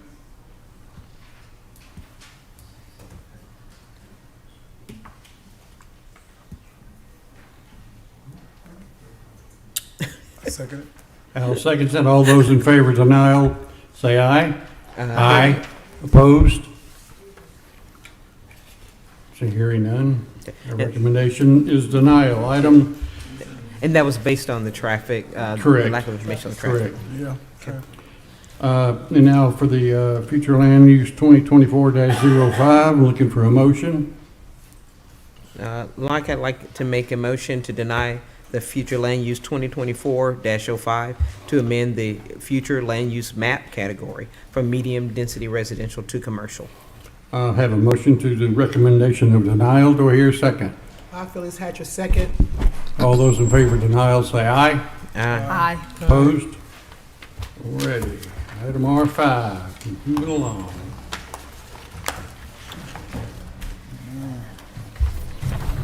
Future Land Use 2024-06 and REZ 2024-20. Am I correct?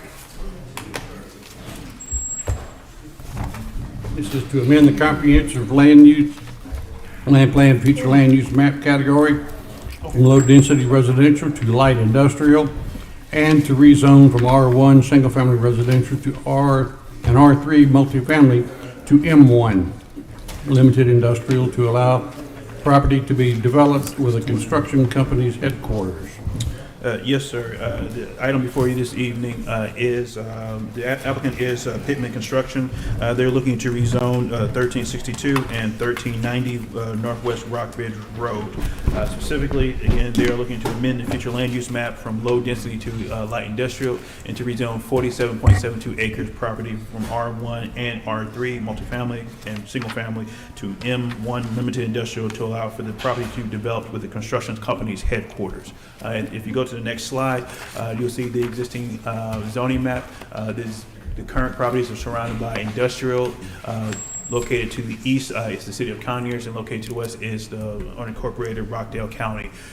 Majority of that area is developed into industrial area, with a few pockets of still leftover existing single-family homes. If you go to the next slide, please.